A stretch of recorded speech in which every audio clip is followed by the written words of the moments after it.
Hey everybody, welcome to You Be Trippin. It's a travel podcast. Every week we go to another place with a different guest. I'm excited to have Bert Kreischer on for the first time on You Be Trippin. Bert, where are we going today? When I was 22 years old, I got involved with the Russian mafia. No. It's a good story. No. Dude, they made a movie out of it. No. Trended number 1 on Netflix We're not for almost doing a it. month. Dude, No. There's parts of the story people haven't heard. No, everyone heard everybody's story. No, run the song. Where you been and where you going?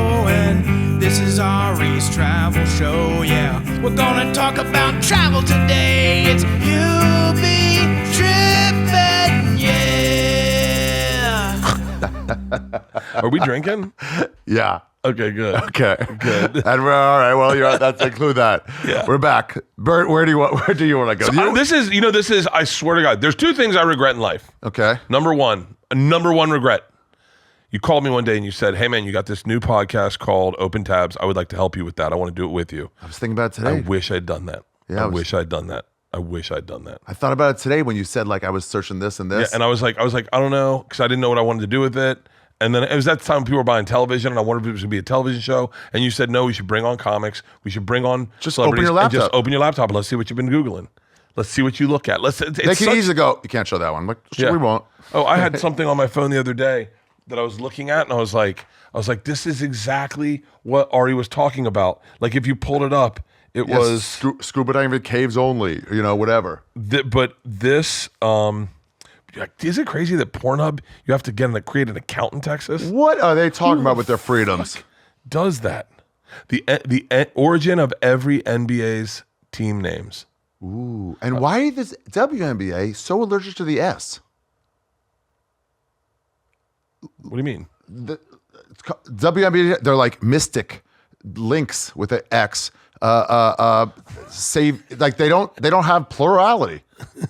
What's their problem? I don't know. The Liberty, Mercury. What's their deal with the S? Well, I get their problem with the C. I don't follow enough WNBA teams. Then this show. Yeah. I wish we could. This is like my favorite idea for a show ever. I'm loving it. And I obviously I have that great travel story, but what I did for 7 years was travel around the world professionally. And what's interesting is a wild way to do it. A wild way to get you out places where like I have to. I would get a call every beginning of every January, like January 7th. And they go, where are 13 places you want to go? You can go 4 internationally, 4 like somewhere, and then then you get some places in the middle. Like we went to so many. I saw so many. I remember one time just taking a map and going like a globe and going Zanzibar. I know nothing about Zanzibar, wow. And they're like, Zanzibar sounds sexy. It sounds sellable. No one's really covered it. Let's go to Zanzibar. And then they're like, well, where can we go in close to Zanzibar? And we're like, Tanzania, South Africa. Like, and so it was so fucking fun. But I think, and I want to do this podcast again because I never posted anything on social media because I felt, and this is ironic, I felt like it would disconnect me from my fans. I felt like anyone who was sitting at their office desk to see me just having a candlelight dinner in the middle of a bioluminescent bay in Puerto Rico, drinking champagne would make them feel like, fuck that guy. Now this is before you posted about your private jets. This is pre that time. Yeah, I just want to get a timeline now. Yeah. That's okay. pre. So then your feelings changed a touch. I was on private jets at the time, working for Travel Channel, and I never posted it because I felt like it was disconnected. I also didn't feel like I had earned it. I didn't feel like I had earned any of that shit. Because it's Travel Channel's money. Yeah, and then, but listen, by the way, I want to just, never mind. I think you're disingenuous. You're manipulative, in my opinion. If what? If you fly on a private jet and you don't share it. I think it's manipulative because you want the audience to think, I'm still a regular guy. I'm just one of you, blue collar. I get my hands dirty just like you. But you don't tell them. But I also don't want COVID, so I just fly private everywhere. Disagree. Okay. Well, okay, let me show another example. Okay. Single guy, rich, famous, fucking a lot of hot chicks. He goes, look at this hot chick I just fucked. I love it. Oh, okay. Fucking, that's why I follow Dave Portnoy. Oh yeah, he's Dave Portnoy's got some fucking dimes. I love Dave Portnoy. But I saw him outside. We was eating pizza or Thai food or some in my neighborhood. I saw him. I was like, "Oh, it's Dave Portnoy." I was like, "Do you know him?" Like, I mean, I know people who knows him. And then it's like, "Should we go talk to him?" Like, for what? To interrupt him to go, "Hey, we know. Sorry, focus on me for a second. We know some same. Okay, see ya." I best thing you can do. You would talk to him. No. You would have. You'd go up to somebody. Shane would go up to someone like that. Dave Portnoy probably. Yeah. But I think I know Dave Portnoy. Yeah. I know that I saw him one time. He was doing the same thing, but at a hotel. And I was leaving, and I saw him, and I wasn't going to bother him. And he went, "Bert," and I went, Well, "Oh, hey, that's Dave." okay. And so the best thing you do if you ever see a celebrity, just like, "Dude, big fan," and just keep walking. Best thing you do is ignore them.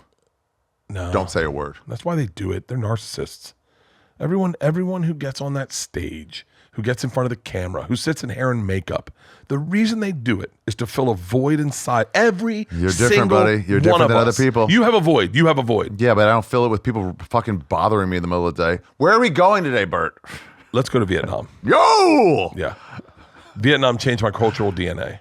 Interesting. It changed my cultural DNA. It is the best. Thank you. We can put in whatever we want into it. Did we put anything in before it? No. Just checking. Fair. I've earned that.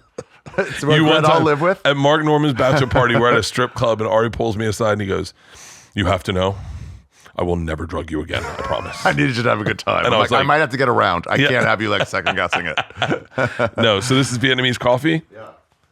So where do we start on a podcast like this? Where do we start? Because What brought you there is, now we know, it's usually like, it's either some sort of like, I've always wanted to go. My mother-in-law is Vietnamese, but it's a business brought you there. business brought us there. We were doing, I'm imagining we were doing 2 Asia trips. Yeah. And, we were doing Tokyo, Japan, and Vietnam were the 2 Asia trips. And our best friends were Vietnamese. Our best friend's mom wrote When Heaven and Earth Change Places. I met her. Yeah. She's cool. Yeah, she's awesome. She's awesome. And she had a bunch of great hookups in Vietnam that we didn't take advantage of any for the show. But we did. It was one of those places that I was like, I got to see Vietnam. And I will tell you, in Asia, Asian countries are so fucking different. They really are. My analogy, I said, and this is just a stand-up analogy, a dumb guy analogy. In Japan, everyone keeps their hands to themselves and stays in their own space, and no one bothers you. It is quiet getting on the subway. It is quiet getting off the subway. It is silent. I remember I passed out on a Japanese dude on a train one time. On him? Yeah, I know I have that picture. I'll send it to you. Okay. Who took that picture? I just fell asleep on him, and this guy was so cool, he let me sleep on him for the whole train ride. Didn't wake me Yeah, up. send me that picture. You guys got to start a list of pictures Hold we on. need. I got that's a good picture. And so and I fell asleep on the dude. I was drunk and I just fell asleep on him and he just let me sleep. Wow. And then Vietnam, it's like people are putting their fingers in your mouth. Like it is just a very aggressive, a very if you're not a traveler, Yeah. don't go to Vietnam. And so you're not going though with this show. You're not going just to like the hot spots of what, Saigon. Is it Saigon? Yeah, Ho Chi Minh? Saigon. Yeah. Yeah. You're not just doing that. You're going other places too. You're going all over. We went everywhere. We went all over Vietnam. We went. You're right. They're all on you. Oh, and it's so. I mean, I'll start with traffic. Okay. Traffic in Vietnam. I got on a motorcycle. Pull the picture up. Pull you can it? Find me on a motorcycle. Yeah. Oh no, I texted it to you. Okay. And you can find ones of traffic in this. There's me on my motorcycle. Wow, that's cool. And I got on a motorcycle and drove around the pond that John McCain got Shot down. shot down in. You're a bigger hero than he was. You didn't get captured. I took the path that they dragged his body to the fucking the prison they kept him in. I was fascinated by that. This bike, but traffic, it's kind of like New York traffic a little bit. It's like, don't look behind you, just deal with what's in front of you. They told me, they were like, because it's 1,000 people going. It's chaos. You can find traffic pictures Wow. in here of what it looks like. And you gotta cross. Yeah. And you're like, how do we cross? Oh, this is great. This is great advice. Yeah. And they go, you just go. Yep. And do not change your speed. Don't change speed. You walk at one pace across the street. They see you and avoid you. And it's like, it works for them. But every 13th person has a limp. from not doing it correctly. Look at the traffic in Look Vietnam. at this. It is chaos. And we got on And they're all motorcycles. just zooming. It And looks you- like a fucking zombie movie. It is so exhilarating, especially on, I think that was an old Russian Ural that I was driving. And so I had to feather the clutch to keep it from stalling. I had to Wow. feather the gas and feather the clutch to keep it from stalling. But it was crazy traffic. Yeah, look at that. Look at that. Look at them crossing the road in Ho Chi Minh. All right, with the background music. Yeah, does that have to be ba-dang, dang, dang, dang, Look at dang? this guy on the side of the road hauling a fucking bumper. How are you going to get across that? That's a crosswalk they're on. Dude. How the fuck are you going to get across that? Mask, COVID conscious, mask, COVID conscious. No, they were doing mass old school. Look at this you kid. just walk. Wait. You just walk and you keep your pace, because if you slow down your pace, they'll hit you. But good to have a baby with you too. Makes them Yeah. less likely to want to hit you. Dude, you see people with like their whole family on the back of these scooters. So you know what I did is I have a Vietnamese guy on my left always, and I'm trying to follow him, just keep him as the bumper, the Frogger. That's fucking great. I'll tell you what else we did, Yeah. which is probably the coolest. What are we putting in this, What would we have? We're putting something in it? or not? No, let's put something Or we in can it. go separate. Is that a stir? It could be. We got vodka, you we put got your- whiskey, we You got put your tequila. dick inside here So from what I understand and your is, balls. I'm taking this home. oh, it's all yours. Wait, this is my dick. This is how big Flashlight? my dick is. That's your dick. That's how big my dick is. How did this get in here? That's how big my dick is. So someone's dream dick is my dick, And then this is a pussy that you put this pussy on your dick. and then you let a dude fuck your dick. Ew, what's coming out of here? Shut that. Let's put a little bit of this. I mean, we can put vodka in it, or vodka, and it would be like one of those the What's that? what are the things? Yeah, I could use some of that too. It's a first for this pod. Yeah. What is a? I say we just put whiskey in it, right? Good. Now this is high level whiskey that Zolo just got. It's from whiskey from around the world. Suntory. It's from I've never had it. Irish, Scotch, American, Canadian, and Japanese whiskey blend. That's great. Let's put that in there. Yeah, let's put it in. Let's not taste it. So, Bum. Ladies and gentlemen, my new special is out today. I'm going to break into this week's episode to tell you about it. Ari Shaffir, America's Sweetheart, on Netflix. A team made straight from hell. Netflix and Ari Shaffir. Yeah, the evil algorithm and the evil algorithm. That didn't make sense. Anyway, go on there right now, watch it. Guys, let me tell you how their algorithm works. You got to watch it all the way through. So if you're going to start it, and I hope you do, just let it play. Even if you got to leave and get back to it later, just let it play. Their dumb algorithm works so like if you don't watch it all the way through, it doesn't like it registers as like you're not interested. I don't know. It's stupid. Let me skip a rock. And if I skip this rock well, that means you will tell 70 people about it. Legitimately, can you guys go post about it? I want everyone to see it. I think it's going to calm the world down. America's Sweetheart on Netflix. Oh, that's a good skip. I'm a good comic. You should watch it. Tell everybody about it. Okay, this is dumb. By the way, you can get this shirt on my website, arishafir.com, where you can find all my dates. It's a Stay Positive shirt. There's also another shirt. It's a little bit different than this. This is from the special taping. Feidelberg. Buy a shirt. Help me pay for what the remainder of what Netflix did not pay me to make this. Yeah, I lost a shitload of money putting this on Netflix, so make it easier for you. Now let's do dates real quick. Fuck. Bert, by the way, has a new special out called Lucky on March 18th on Netflix too. So if you get to mine, it'll recommend his. Thanks, Bert, for coming in. God, it's cold. He's also going to be in New Orleans, Las Vegas, Winnipeg, Halifax, Calgary, and Vancouver. Some places that I'll be, but much smaller places. I'm going to be in Vancouver and Calgary. Yeah, at far smaller places. Although I did add shows in both those towns. My shows, I added Monday shows in Salt Lake City this weekend off the back of this fucking special. All the others were sold out. Brea, January 31st and January 1st and February 1st. Then Nashville, San Antonio. Nashville's with Adrian Apollonis. San Antonio's with Ari Mati, the Evil Empire, coming together.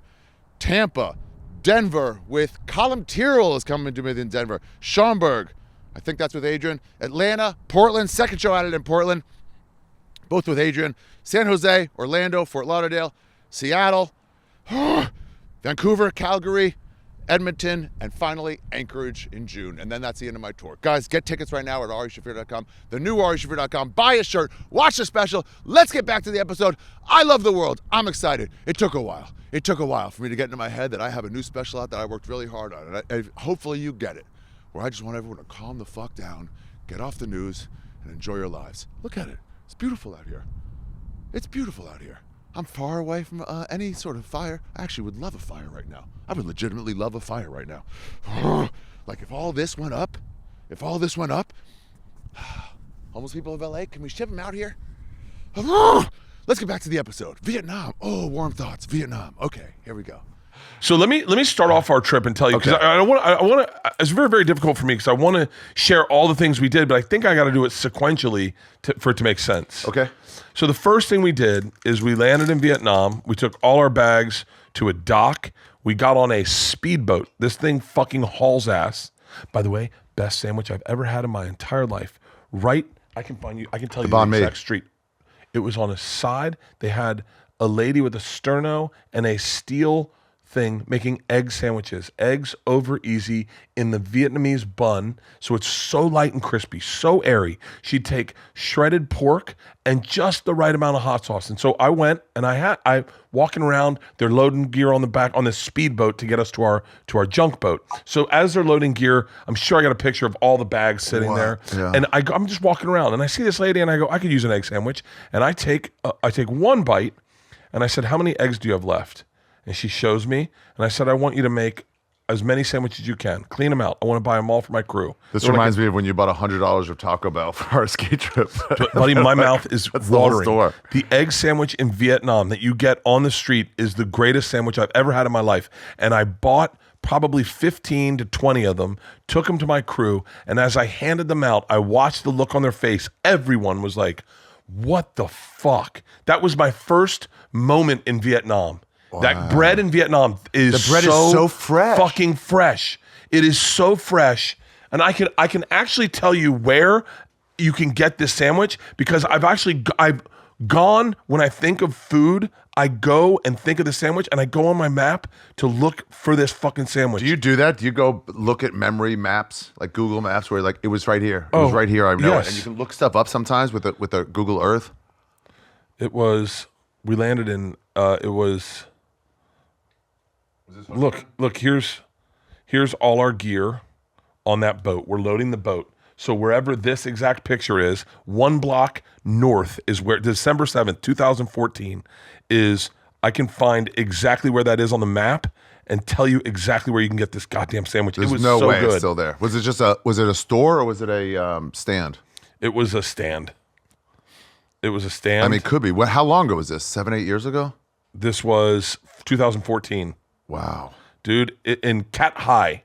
Cat High is where we got the sandwich. In Cat High. What is that, a town? Cat High is a town on Halong Bay. Cat Ba Island, Cat High is where we got these sandwiches.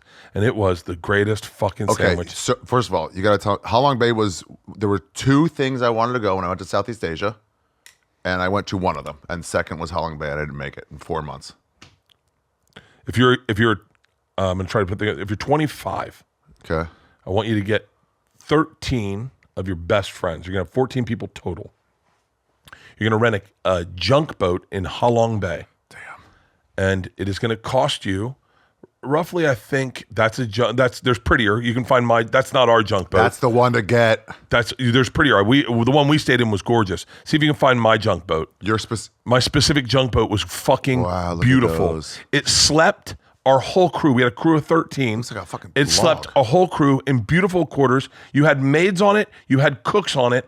And it was $1,000 a night for 13 people. And you had all your food was paid for, and you had beautiful evenings on Halong Bay out. And you know what we did during the day? We go rock climbing. You'll see rock climbing pictures. And you could rock climb over rocks where if you fell, you just fell in the water. And Halong Bay is absolutely amazing. You can take your junk boat. They have villages that are just live on the water. There's these people. It's like Waterworld. They live on the water. What do you mean villages? They're just fishing villages, and they live on the water. Are they all connected to each other? What do you mean? They're tied up like fucking like Waterworld. Wow. Remember Waterworld with Yeah. Kevin Costner? Uh-huh. And I'm sure you can find pictures of it in there. but there are villages. That's actually, as a matter of fact, right look, behind yeah, there you is can one see of it. them. You can see it. You can That's see it the all village. tied in. Yeah, wow. And you could go up and you Are could these buy. your pictures? This is internet. This is my pictures, I'm sure. Wow. And so you could go up and we would go and say, we'd like to get crabs for the night. We want to get some fish. And they'd sell them to you right there. You'd put them on your boat. The one thing they had that was crazy, that was one of my favorite meals, it was prawns, but it was prawns. Oh, that's the fucking prawns. That's the fucking prawns. But that sauce. Do you see that sauce with the lime in it? Do you see that sauce with the- Wait. Oh, that over there. Okay, yeah. This was one of, this Is that a was the sauce or like a powder? So it is lime, chilies, pepper, and salt, and with some chilies in there, and you dip your shrimp in it, and it was so fucking amazing. But you get all this and those little Waterworld villages, and your whole crew, you have your chefs on there, they prepare meals like this, and bro, if you're 25, you and 14 of your friends, how much? for $100 a night, can stay on a junk boat and have one of the greatest meals every night. Everything's prepared for you. Wow. And drinking wine. Look at that hair. God, look at that hair. Fuck. Damn, it goes all the way down. Oh, it's got to be sprinkled in. Oh. It has to be. But even then? Oh no, I can't Pe- remember. Peter looks young there. These two guys were fun. They were really like probably my favorite two travelers we ever took anywhere because they were just were young. they? They were kids out of Members of Cleveland. Weezer? They were in a band, punk band. Yeah. One of the kids hadn't. Oh, wait, you would just take randos? That was the deal with the show? Yeah, we'd take people off the street. We met them in Cleveland over by Hilarities, and one of the kids hadn't talked to his dad in like 10 years. And we aired this episode, and his dad reached out to me. He said, "Yo, I don't have a relationship with my son. I still love him, but I just want to thank you for taking him on this trip. I watched the episode, and I'm so happy that he was happy." I probably should have told that kid that. Yeah. I just was like, "Good job, Bert. Another victory for the B-Man." I'm sorry, buddy. But yeah, junk boat was the move. So we lived on a junk boat for probably, if we were there 7 days, for like 3 days we lived on a junk boat. And we took it all over Halong Bay. Did you jump out and swim and stuff? Swam everywhere. I want to. So those little raised things, mountains in the water. How is it? Just like breathtaking? It's like gorgeous. is it just like what? God, look at it's those. otherworldly. Like you've never seen stuff like this. And you can swim. We swam. It was cold. It was December, but we swam. I would swim to shore. We'd swim to shore with a bottle of wine. We'd swim You and swim go to shore with a bottle of wine from the boat. From the boat. Those are those little villages. So those villages, they just live on the water. They live their whole life on the water. Never leave the water. Really? It's crazy. And people come by with trading food and stuff. Trading food. I'm sure Rice. they'll take a boat to the shore, trade their goods, buy more food. But yeah, it's really, this is the move. If you're going to Vietnam, especially like a trip, Halong Bay, you're going to see some of the most beautiful places. Wow. Did you get to talk to any of the fishermen and stuff? Talk to all of them. Yeah, we had a guide named Titi who would take us everywhere. Titi me pregunta? What? Titi, Did he ask a question? yeah, I have a question for Titi. What? Should I stop fucking all these bitches? And Titi's like, no, you shouldn't. It's a Bad Bunny song. Oh. Whoa. What? That's really good. Oh, yeah. Holy Vietnamese shit. coffee. That's Does it take really you back fucking at all? good. The food in Vietnam was outrageous. I mean, outrageous.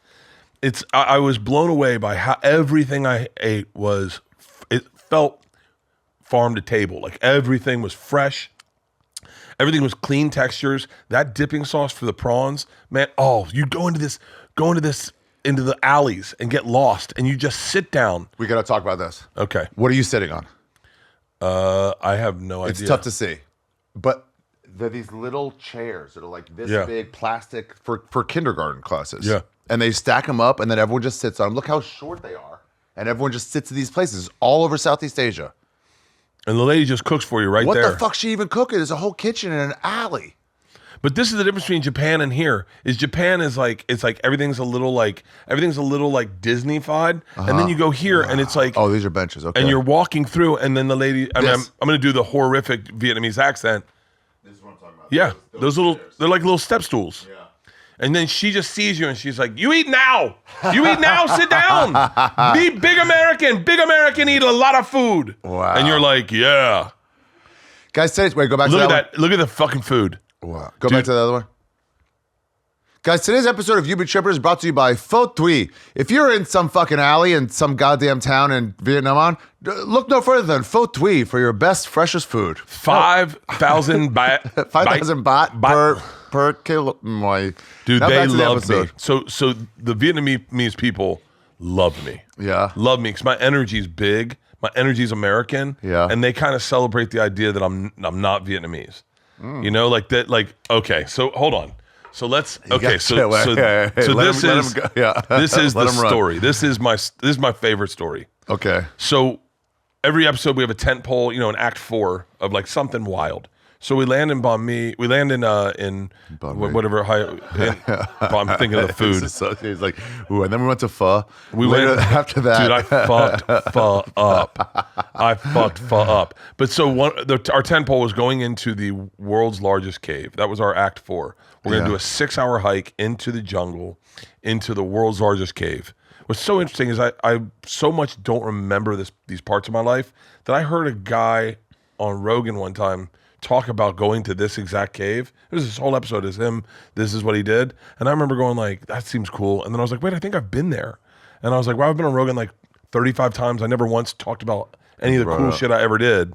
I just never thought to do that. While we're doing this episode, you're gonna remember something you haven't thought of in 10 years. Oh, and then, you know what's crazy? I did a podcast in this cave. No. I swear to God. I bet you can find that fucking podcast. You can find that. It's when I did produced my whole podcast myself. Yeah. I did a podcast in the cave. Did you put it out? I put it out. Was there ever a podcast you didn't put out? Why? Oh, yeah, there is one. There's one podcast I didn't put out. I should put that out. I mean, I got a special coming out. So it's out today. So it's a 6-hour hike. The one thing they said when we said, there are 2 things they did for us. They said, number 1, you need different socks. I don't care what you say. We're going to sell you different socks right at the foot, right when you're about to take the hike. Everyone take your socks off. What do you mean? I don't know. I thought it was a rub, right? So I was like, because I have tactile issues. I was like, this is a fucking You have what rub. issues? Tactile. What does that mean? Like certain things bother me. Like certain textures bother me. And so I said, I'm like, this is one of those upsells. Yeah, they're gonna take us on the hike, but we're gonna sell you socks also. And that's how they get you on socks. And I was like, fuck that, I'm not gonna do the socks. And then the TT goes, put the fucking socks on. And I was like, okay, but I have tactile issues, and I'm about to walk through rivers and in sand. They go, the leeches are fucking wild. Oh. They go, you're gonna get covered in leeches, but leeches can't attach to these types of socks. They're like polyester or some shit, or they're like wool, and so they're like leeches can't. So the leeches can't get onto the socks, so they won't go up your legs. Trust me. One dude didn't buy the socks, covered in fucking leeches, not one leech on me, and so I was like, thank God I bought the fucking socks. Second thing they said, do not grab onto any branch. If you're falling, fall into do not grab onto a branch. The number one way people get hurt on this hike is grabbing branches to like steady themselves. And they go, there will be a viper, a green viper snake. You will think is a branch. It will bite you. We can't get you out in time and you will die. Oh. I'm like, motherfucker. 6-hour hike is no joke. I was wearing a Fitbit at the time. And I want to say it registered something like 45,000 steps that day. I mean, it was the most aggressive hike. But the beginning of the hike, this is my favorite part of the story. Hi, everybody. Today's episode of You Be Trippin is brought to you proudly by Shopify.com. Whatever you're trying to sell online, be it reused cum loads. Yeah, that's right. For a while, I was trying and failing to sell reused cum loads, in which people that would try to trap Drake into having a baby, they would empty out his condom and try to put in the semen into their vaginas. Now, it didn't work because Drake was smart enough to put hot sauce in the condom, thereby rendering the semen unusable and also quite painful to the woman who was trying to trap him. Quite painful indeed. But why waste that semen? Why waste that load? I here at Shaffir.com say don't waste it. And I was trying to sell reused cum loads. However, the women that were trying to trap Jake were less than forthcoming with the rights to said semen. They were trying to use it for litigation and stuff. So it didn't work. So what I'm trying to sell now is these t-shirts for my special. Stay positive, it says. Yeah, you can get it at Shaffir.com. My entire web platform is built by Shopify. Guys, from the ground up, they help you get, is that a crab? They help you get where you're going, legitimately. They help you build your store. They help you make your online sales. They take orders, they take emails, so you can tell people when your next special is out. Mine is out today. It's called America's Sweetheart, and that's what I am. And you can get this Stay Positive shirt at my website, arishaffir.com, by using the Shopify app. There's also another t-shirt. This is gonna suck. This is gonna suck. That you'll only get once you've seen the special. You won't get this joke unless you've seen the special. Feidelberg, he was a hero. He made us free. We were free men that day he died. Damn, it's cold. Why did I do this? Why did I do this? I can't just do it inside like a regular person. Sign up for a $1 per month trial period at shopify.com/trippin. All lowercase. That's shopify.com/trippin. To start selling with Shopify today. Shopify.com/trippin. Now let's get... Where's the sleeve? Where's the sleeve? Come on. Legitimately, I do use them as a store. You should use them too. Hey guys, today's episode of You Be Trippin is brought to you by Mud Water. Let me tell you how my day starts. I wake up in the morning and then I struggle to remember anything about the previous day. I sit there, I get on my phone, and I go, let me just make my brain rot away even more. I ran into Mark Norman last week and he goes, what'd you do today? And I go, I don't know. He goes, no, I mean, what'd you do? And I'm like, brother, I can't remember. It's frazzled. I don't know what I put in there or just being online too much or maybe not having read a book for the last 25 years. Could have something to do with it. I've read books, but it's like under 10. God, I'm losing it. So I was like, I got to do something. So I looked into the functional mushrooms. They seem to be all the hype right now. And I'm like, maybe that'll help me get back to where I'm going. I'm really sensitive to caffeine. If I drink too much caffeine, I get jittery and anxious. I had so much brain fog and stuff. So Mud Water gets you there. Their drinks are good, taste good, and they get me more focused. If you're ready to make the switch to cleaner energy, head to mudwater.com right now and grab your starter kit today. Right now, my listeners get an exclusive deal. That's up to 43% off your entire order, plus free shipping. And a free rechargeable frother when you use code TRIPPIN. That's right. Up to 43% off with code TRIPPIN at mudwtr.com. After your purchase, they're going to ask you where you found them. Please show your support. Let them know that I sent you. That'll be a win-win for all of us. Keep your energy natural and refreshing all year long with Mud Water because life's too short for anything less than clean, delicious energy. Now, let's get back to the episode. I'll tell you about the cave in a second. We walk into a village, a Vietnamese village that has not been touched since, I'm going to dare I say, the Vietnam War. No one's walked through this village. You know what they call that war? Just war. The American War. Oh, did they really? Yeah, we just had the French War, that 10 years of peace. Oh, they don't call it the Vietnamese Vietnam? Yeah, they don't call it Vietnam? Vietnamese War, yeah. Wait, Vietnam doesn't call it Vietnam? No, they call themselves Vietnam, but they just had a French war. Now we had an American war. That blew my mind. Because anytime I tried to offer the people the trip to go, you guys want to go to Vietnam? Everyone went, you want to go to Nam? And I was like, no. It's not Nam anymore. We're not going to walk with our fucking guns above our heads.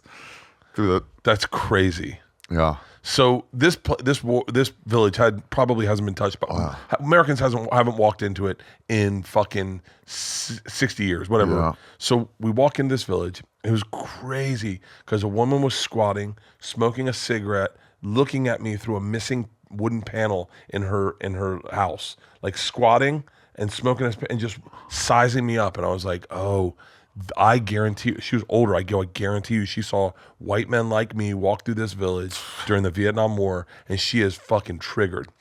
The kids had never seen a white man. So adversely, they'd never seen someone with a beard. Oh, because they don't have them. They don't have beards. Vietnamese people can't grow beards like Look we at can. that kid wearing her free waters. And the kid was just like, nothing. Can I?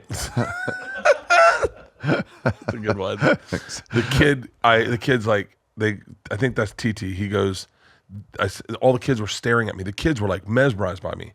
And I was like, what is it? And he's like, they think you're an animal.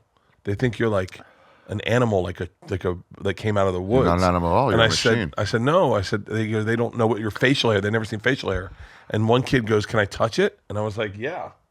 So they touched my beard, and I was like, Look how hard I'm getting. I go, have they ever had Skittles? I don't, what? That's M&M's in my hand.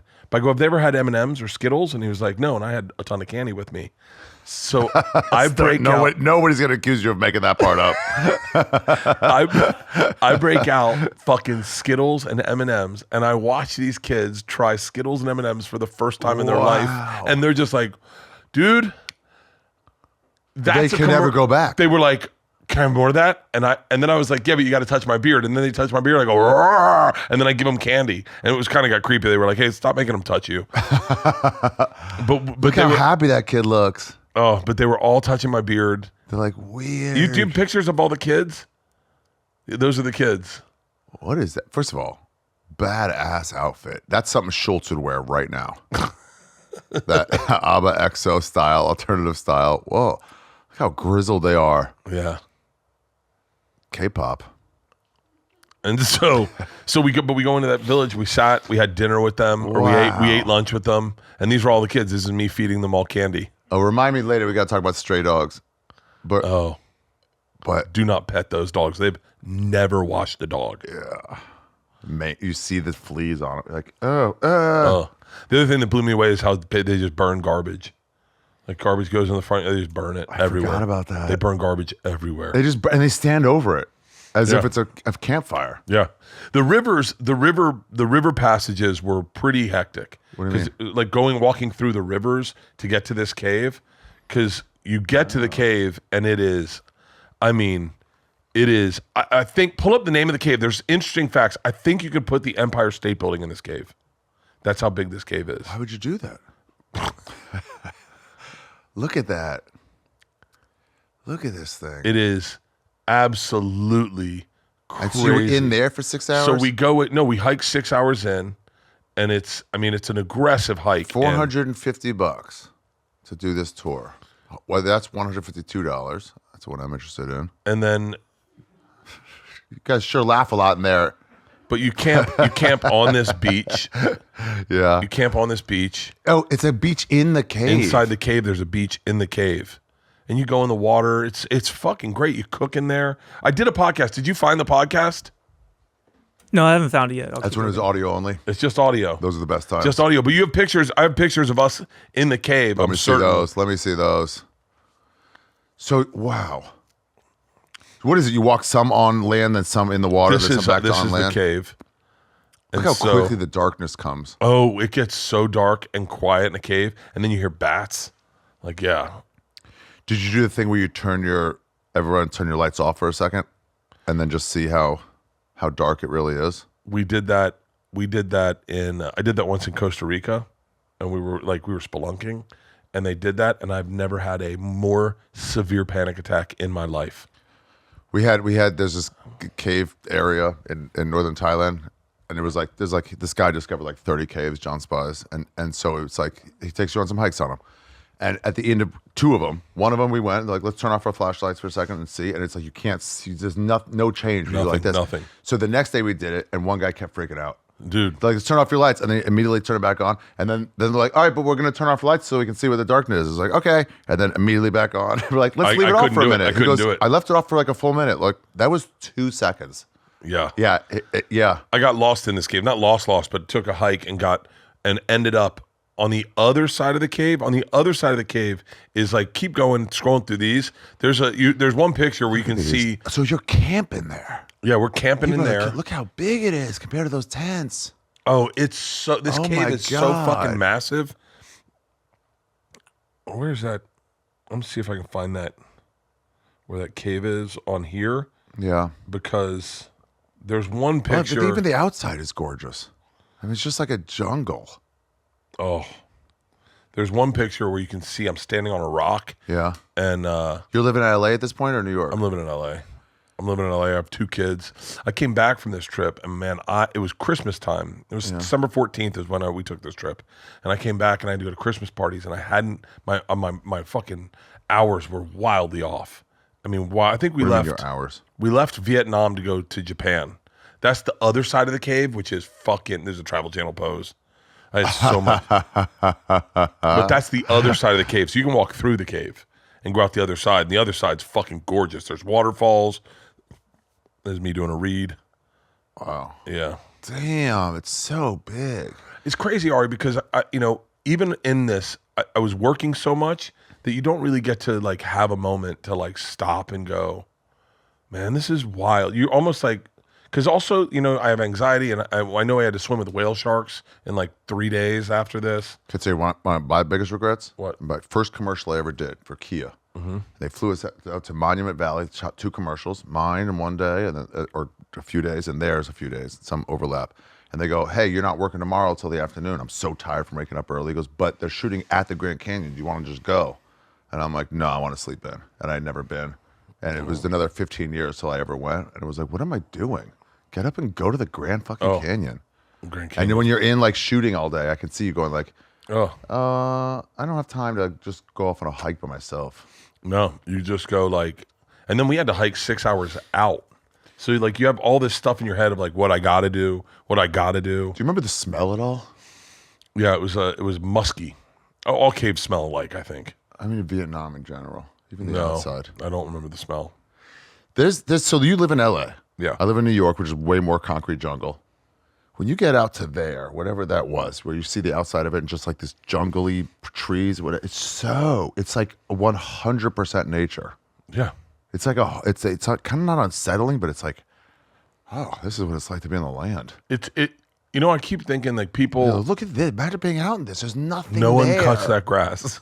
No one mows it. It's so no one far cares. from Mexico. No one cares. No one waters those trees. They just grow. Yeah. If it is, it was so wild. You know what? The other thing I always was hyper aware is any injury there is deadly. Like you're 6 hours, a 6 hour aggressive hike into a jungle.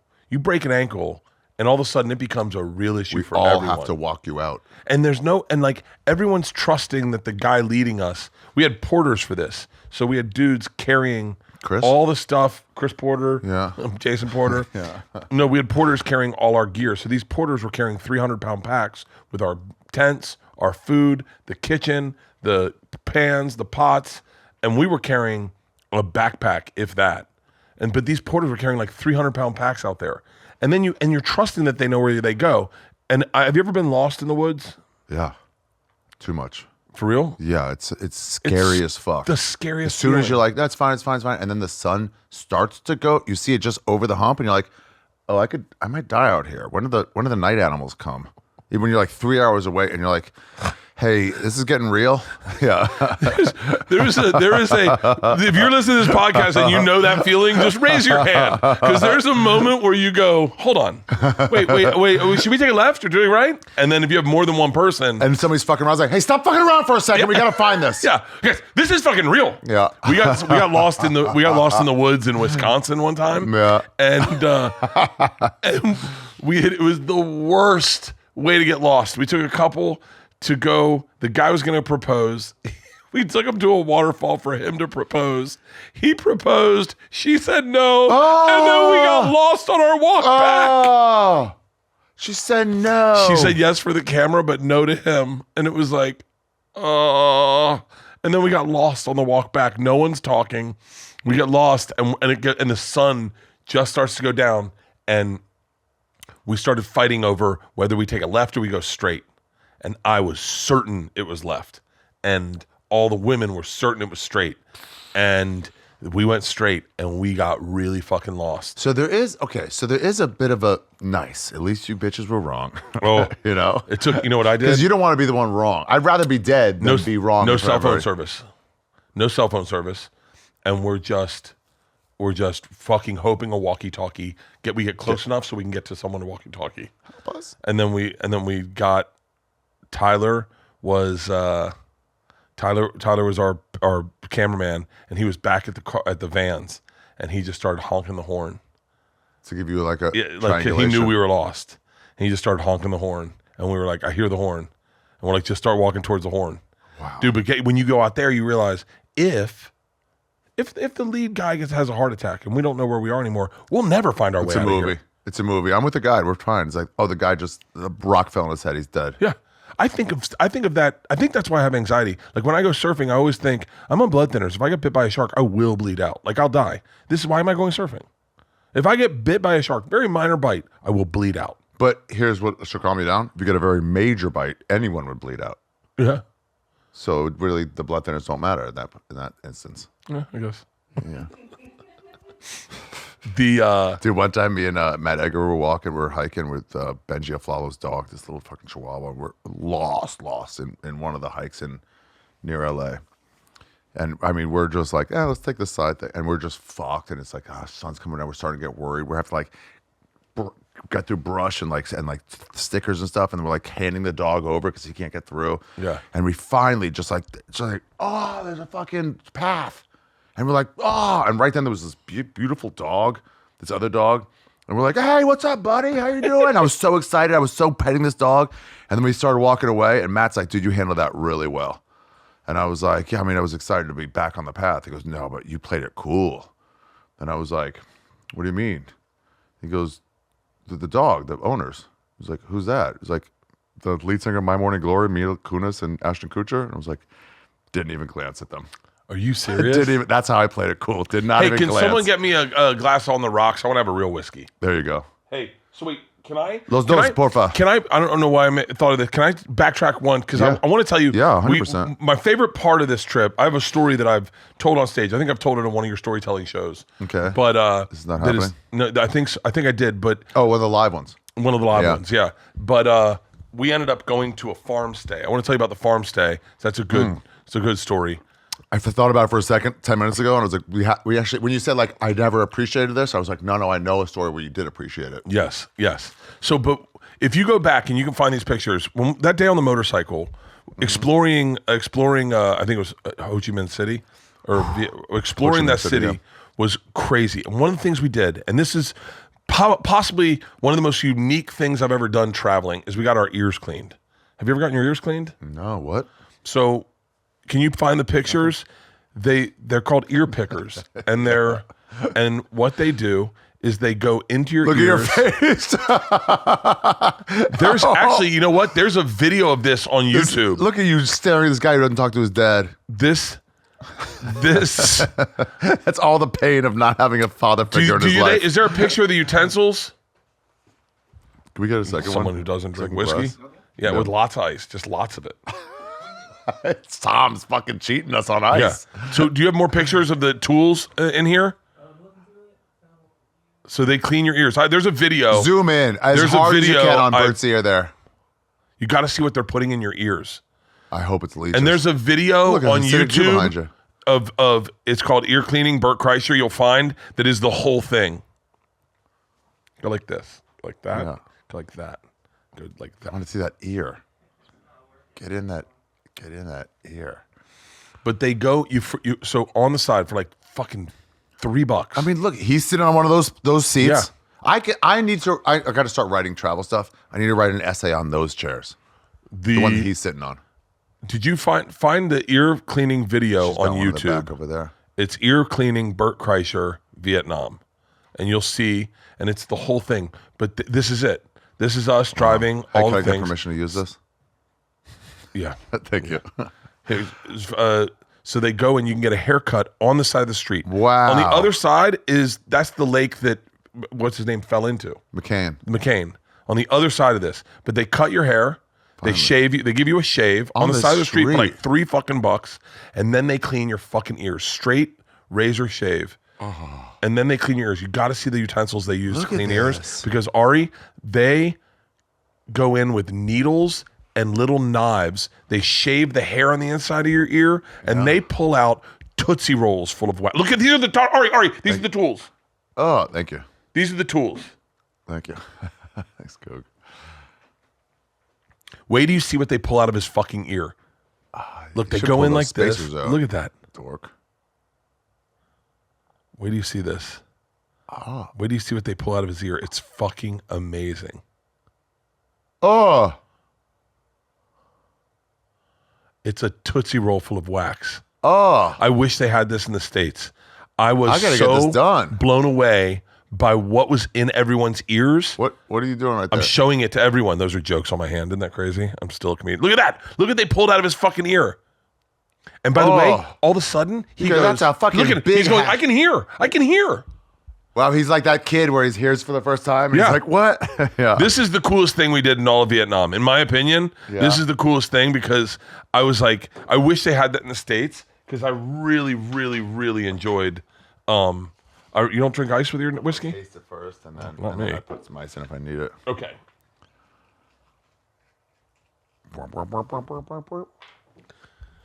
But that was getting your ears clean was probably one of the coolest things. The food and that. Can I just tell you, that's the kind of thing that I want at this podcast. Not what. Oh, here's the hotel to go to. Here's the this. I want to no one's ever. I've lived on this earth for over 30 years, and I have never heard anyone talk about the Vietnamese ear cleanings. Dude, I once heard David David Cho talk on Rogan about getting his ears cleaned in Asia.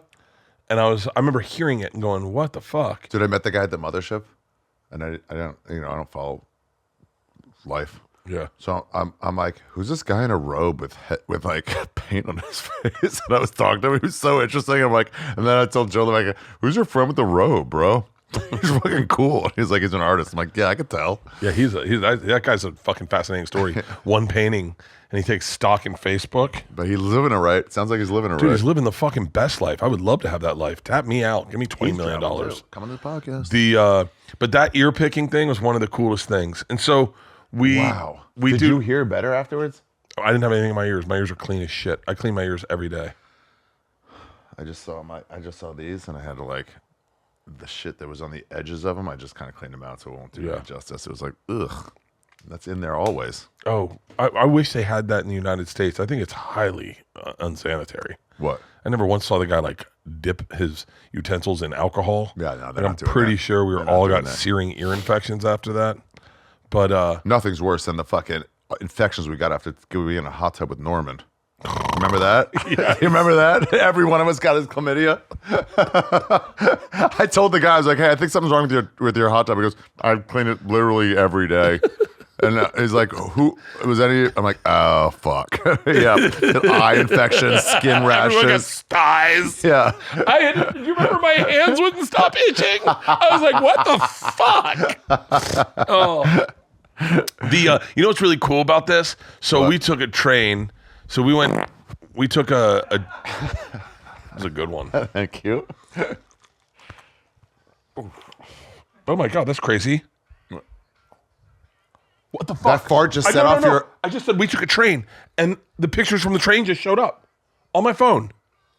I said we took a train, and the pictures of the train just showed up on my fucking phone, and it started playing. I mean, they can make us think whatever they want to. That's fucking... What do you think? They're just fucking with us at this point? Yeah, they're just playing hardball. It's like putting a fucking weird third eye on a pyramid on a dollar, and like they'll never figure it out. So we took a train to do this hike. Yeah. I remember Red Band texted me and asked if I could do. Sorry. Yeah, he texted me and asked me if I could do Death Squad East or whatever. You know, like remember that you used to do Death Squad in Pasadena. Yeah. He texted me. He's like, "Hey, can you do it?" And I was getting off the train, getting into a Jeep. You can find the picture of the Jeep in Vietnam. And I said, "I think I'm in Bo Me or wherever in Vietnam." And he was like, "What?" And I was like, "Yeah, I can't make it." He was like, "What the fuck?" How fun is it to have that as an excuse? That just reminds me. Actually, we have a lot of shit talk text threads in our lives, and so on one of them, Sober October, it was right after January 6th. And I saw messages. I wasn't there, so I was like seeing messages from you. I was like, "This is crazy. This is crazy." I'm like, "What's crazy? I don't know what the reference is." And everyone's like, "This is crazy. What's happening?" And then I remember being on a hammock with my dog on my. Oh yeah. Looking out of the jungle. I'm like, I don't know, guys. This is what I'm looking at. And then Rogan's like, "Yeah, you win. Don't just go back to that." Oh, that was the fucking. I'm not feeling any of it. He texted me. He's like, "Can you do the podcast tonight?" And I was like, "I'm just got off a train. I'm getting into a Jeep. You can see the picture of the Jeep. It's a badass fucking Jeep. We drove it around Vietnam." And then it's like so. What a fun excuse. Oh, that's the Jeep. Wow. Fucking great. Wow. In Ga Dong Ho. I think is where I was. I remember texting that to Red Band. I'm in Gadong Ho. I can't make it. Miss Pat was a goddamn hoe for a while.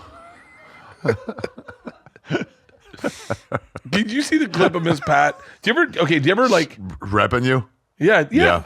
But everyone's like, Joe Rogan's the man. And I was like, I was also in that. I was like, I called her. Fucking. It made me feel bad. I'm like, wait, did I not call her? Wait, why should I have called her? She should have called me. Wait, we talked. But so after this, I'm trying to think. Go through my pictures, see if there's anything else I'm leaving out that's really interesting. Well, we got to get to that. We got to get to that. To the farm stay. Yeah. So it's such a cool story. Did you? Let me think. What else? How were the bathrooms there?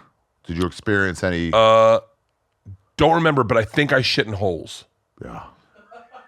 I think you shit in a hole. Yeah. And I loved it. I was like, I this is how I was meant to shit. I think so. All that like tushy whatever. Or like I have to have a picture of a potties? toilet in here. I know I have to have a picture of a fucking toilet. Yeah. I know I do. Let's before we end it. How about this? Before we end this, we're gonna just leaf through them, and if anything catches your eye, go. Hold on, I got a story about Okay, that. I wanted. Here, I got a picture. This is these are the toilets. I hope this was the toilet on our speedboat. I love these toilets because they have the sprayer for you to spray your ass. The bum gun. I love it. I love washing my asshole. After I shit, I love the to wash bum my gun. asshole. You just take that and hit it. It's like one of those things on the sink. Where Yeah. You pull it out and then like hit the sprayer. Hold love on, that. Chad. I'll send this to you right now, unless you have it. I don't have that. There's no way he has your number in here, right? No. Hold on. Okay.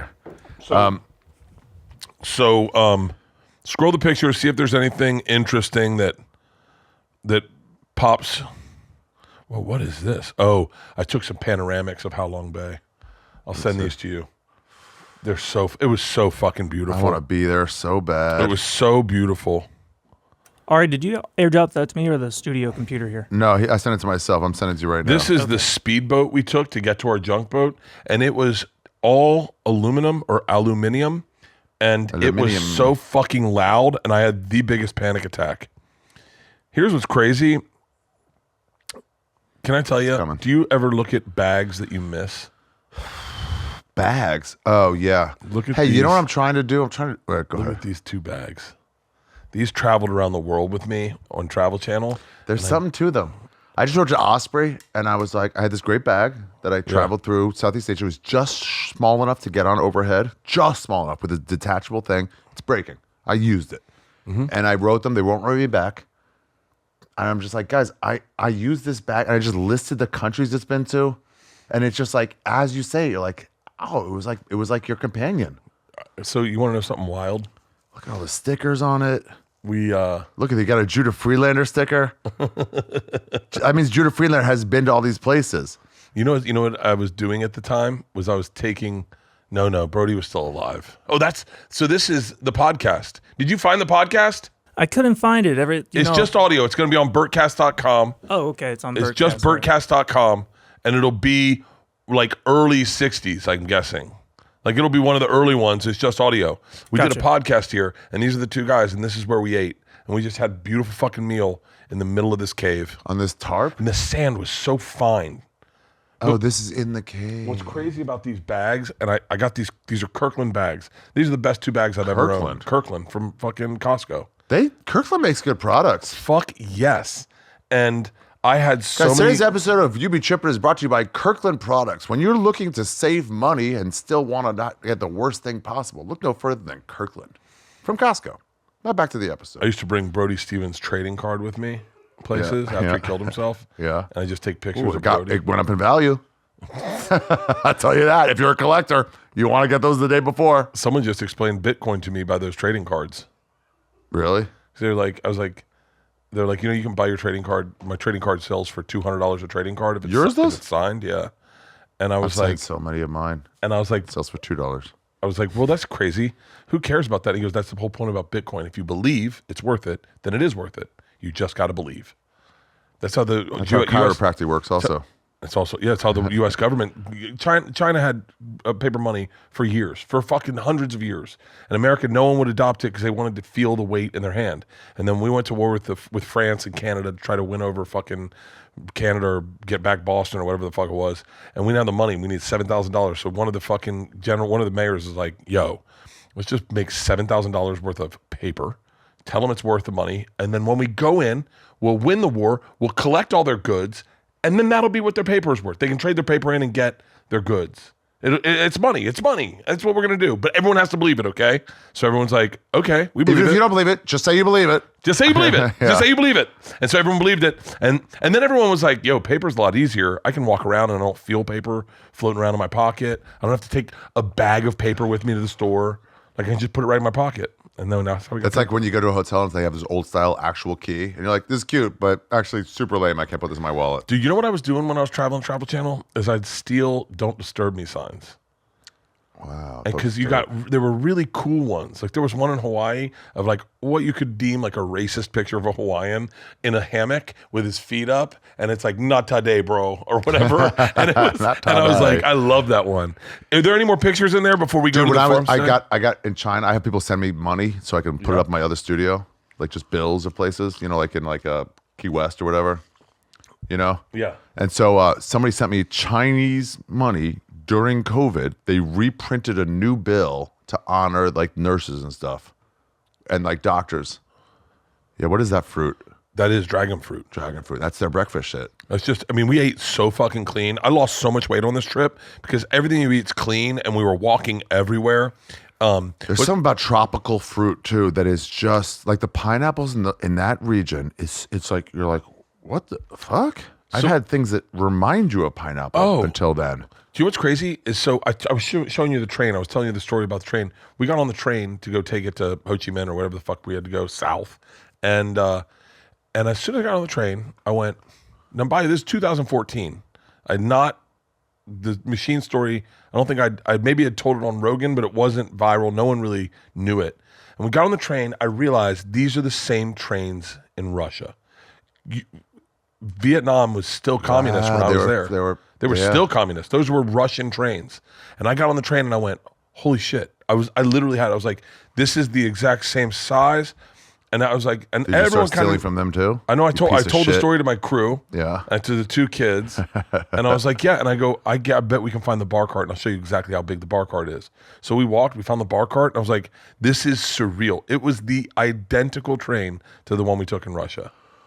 What is it? It just reminded me about something when you go back to a place or when you like that, where you like, and it's just this unlocking, like, oh yeah, and they had this over there. Like if you were somewhere as a kid, and it's just as you're there, like I think around this corner, right? There's a falafel stand. Yeah. And it's like it's just this unlocking. It's not deja vu. It's like new vu or some shit. Where you're like, oh vu, where you're like, oh, shut the fuck up. Hold on. It's like you ever go back to your old house?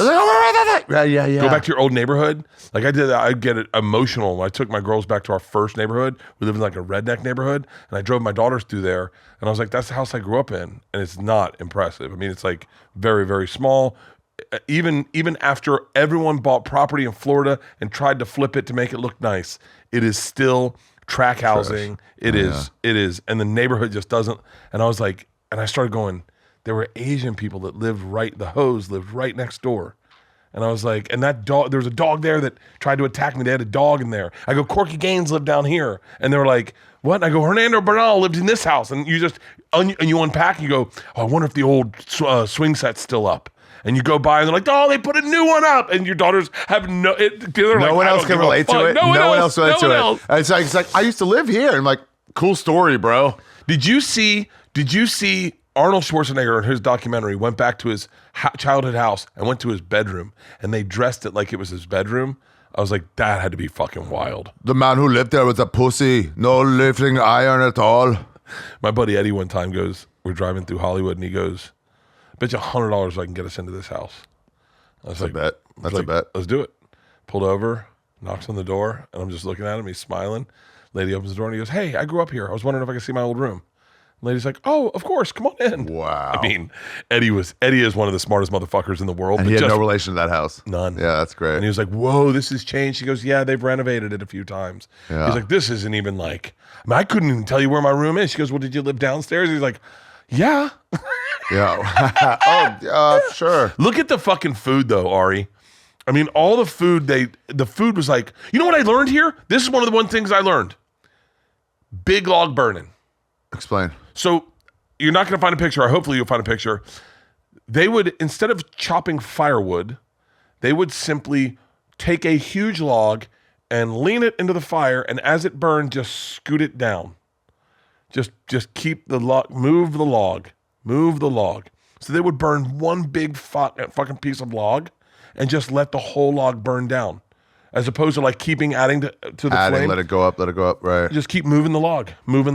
They did that all the time here. Wow. I mean, they got that shit down. Yeah. Small fire just to keep warm with like little pieces of like twigs and stuff. They got that shit down. Like I got 2 hours before the sun comes up. I told Leanne. Look at that. It's like you're just cooking.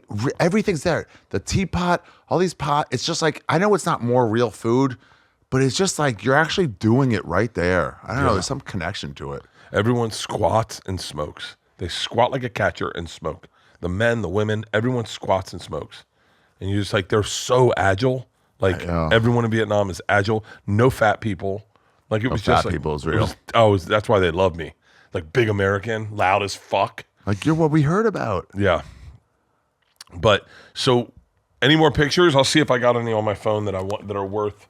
Yeah, I can kind of go through them, and you can stop me if you see something. Yeah. By the way, don't forget, I have a new special out today. America's Sweetheart. Another toilet picture. Okay, it's uploaded. I walked into the bathroom to take a shit. Did you get it? I want to see it on air. And someone had what I'm assuming was going to be their lunch waiting in the bathroom. In the bathroom? And I was like, I'm going to take a shit with your lunch. And Wait, I took a shit what do you with mean this there's guy's lunch is waiting in the bathroom? What do you mean? Do you have the picture? What do you mean their lunch is waiting in the bathroom? I don't know. Guess it was their lunch. I'm pretty sure it was their lunch. I gotta see what the fuck this is. Okay, this is... Guy had a goose in a bag. What the fuck, man? Or a duck, whatever the fuck that is. I don't even know. And I walked in to take a shit, and I was like, hey, does someone want to move their goose? No one spoke English, so I was like, I guess I'm shitting with this goose in here. So I fucking sat down and I took a shit with a goose in a bathroom. What Goose just stared at me the like, fuck, man? Goose looked at me like, it's not my best day either, bud. I love how also the toilet is angled to make room, but then also they just fill up that room with pails. Yeah. Oh, it was... Is that a flushing pail? Wait, is this on the... This is on the speedboat. It's on a boat. This is on the speedboat.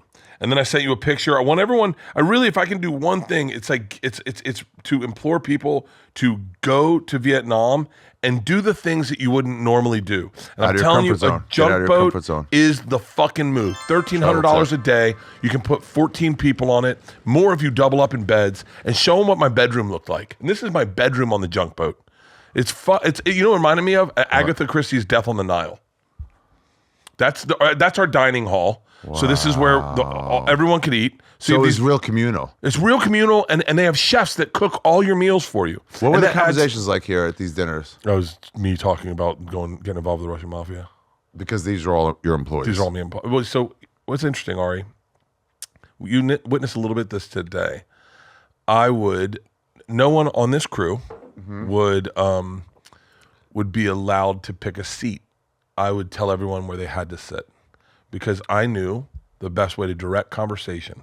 So I couldn't have certain people sit in certain places because they would get ignored in the conversation. So I need them to be taken care of. So I sit people according to how good the conversation is. And I can almost promise you, I am the very far end of the table and I work my way south. Would a good conversationalist be on the far side? Far side. The best conversationalist is the furthest away from everyone. So that everyone's in the middle. Everyone's in the middle. Because you're going back and forth with that guy. If I'm in the middle, I'll ignore one side of the table. Right. I told that when we were talking about two bears, and I was like, oh, Tom has to be in the middle. Oh, really? That's how you set it up that way? Yeah. I was on Two Bears last week, everybody. Yeah. Go check it out. One of the best episodes I've done in years, people are saying. So, okay. So let's see. Hey, can you fake some feedback? Some Twitter and Instagram feedback on that? Go finally. It's been 7 years since we got a good episode with these guys. Just anything you want. Fucking finally. It's been 7 years. All right. So I'm going to send you a couple pictures. Protect our parks. So I can tell this story, okay? Sober October is worse than the regs. It's kind of crazy. What? You know I do get bummed that I can't, because I'd love to party with you guys on Save Your Parks. Anyone who's like, I want to be part of that is like, we're not actually doing that. This is the crew. No, I would never do it. Yeah. But like, it's already too good. I mean, I've never listened to episodes that you guys I'm not fans, but. You keep saying I've never listened to an episode as if it's some insult that like you don't listen to my podcast. No, I've listened to 3 episodes of any podcast of all time. What's the last podcast, comedians podcast you listened to? Mine's Schultz. Comedians. Schultz. I think the last one I listened to was the Liz Fair episode of Joe Rogan, probably 8 years ago. Really? Yeah. I should have done this all before, but you can edit some of this out, right? 402. Why is it so funny? I have to type in your number every time. Save it, maybe. So this is a portion of the hike. God damn it, we have the rivers. I should have sent all these to you. Yeah. You can you can send them after, and we can put stuff in like. Yeah, you want me to show me that? Now, the stuff from before send after. You've gotten the goose. You've gotten the dining hall. You've gotten the picture of the girl with the dog. You've gotten the hike, and you've gotten. They're all delivered, and you've gotten my bed in the. Guys, take this opportunity of meandering to subscribe to this podcast. I know it's been a year, and you've been like, maybe I'll subscribe later. Go ahead, subscribe. Now's the time. Also, I got a special out today. Hey, congratulations on the special. Hey, will you pour me another little? I'm celebrating for your special. Thank you. Thank you. Today's the day. Yeah, I got the bed now. Which one do you want first? Pull up the bed in this, because I really want. That's my sister. Oh, it's my wife. I thought that was my sister. The bed first, because the bed is. I really want people to try to find one of these junk boats and take that as a vacation. Okay. Also, if you do ever do this or anything we talk about, there's a You Be Trippin Instagram account that Heather runs. Look at that bedroom, Ari. Send it to her. That is cool. That's all. That is cool. This is almost as good. I mean, maybe as good as your back bunk on your bus while you make your employees sleep in the bunk beds. I don't make them. I let them. They are. Don't ever. Hey, let's never get it fucking twisted. I pay them a fucking hefty salary. I fucking, stop shooting CEOs in the back and understand. They do a lot of work. Yeah, we were at the office and I said, "What do you guys think about this CEO thing?" And they were like, "Fuck yeah, kill all CEOs." And I was like, "I'm your boss." I was like, "Hey, let's pump the brakes with that thought." Free bagels today. Do you remember the healthcare I give you guys? And they're like, oh, thanks, Bert.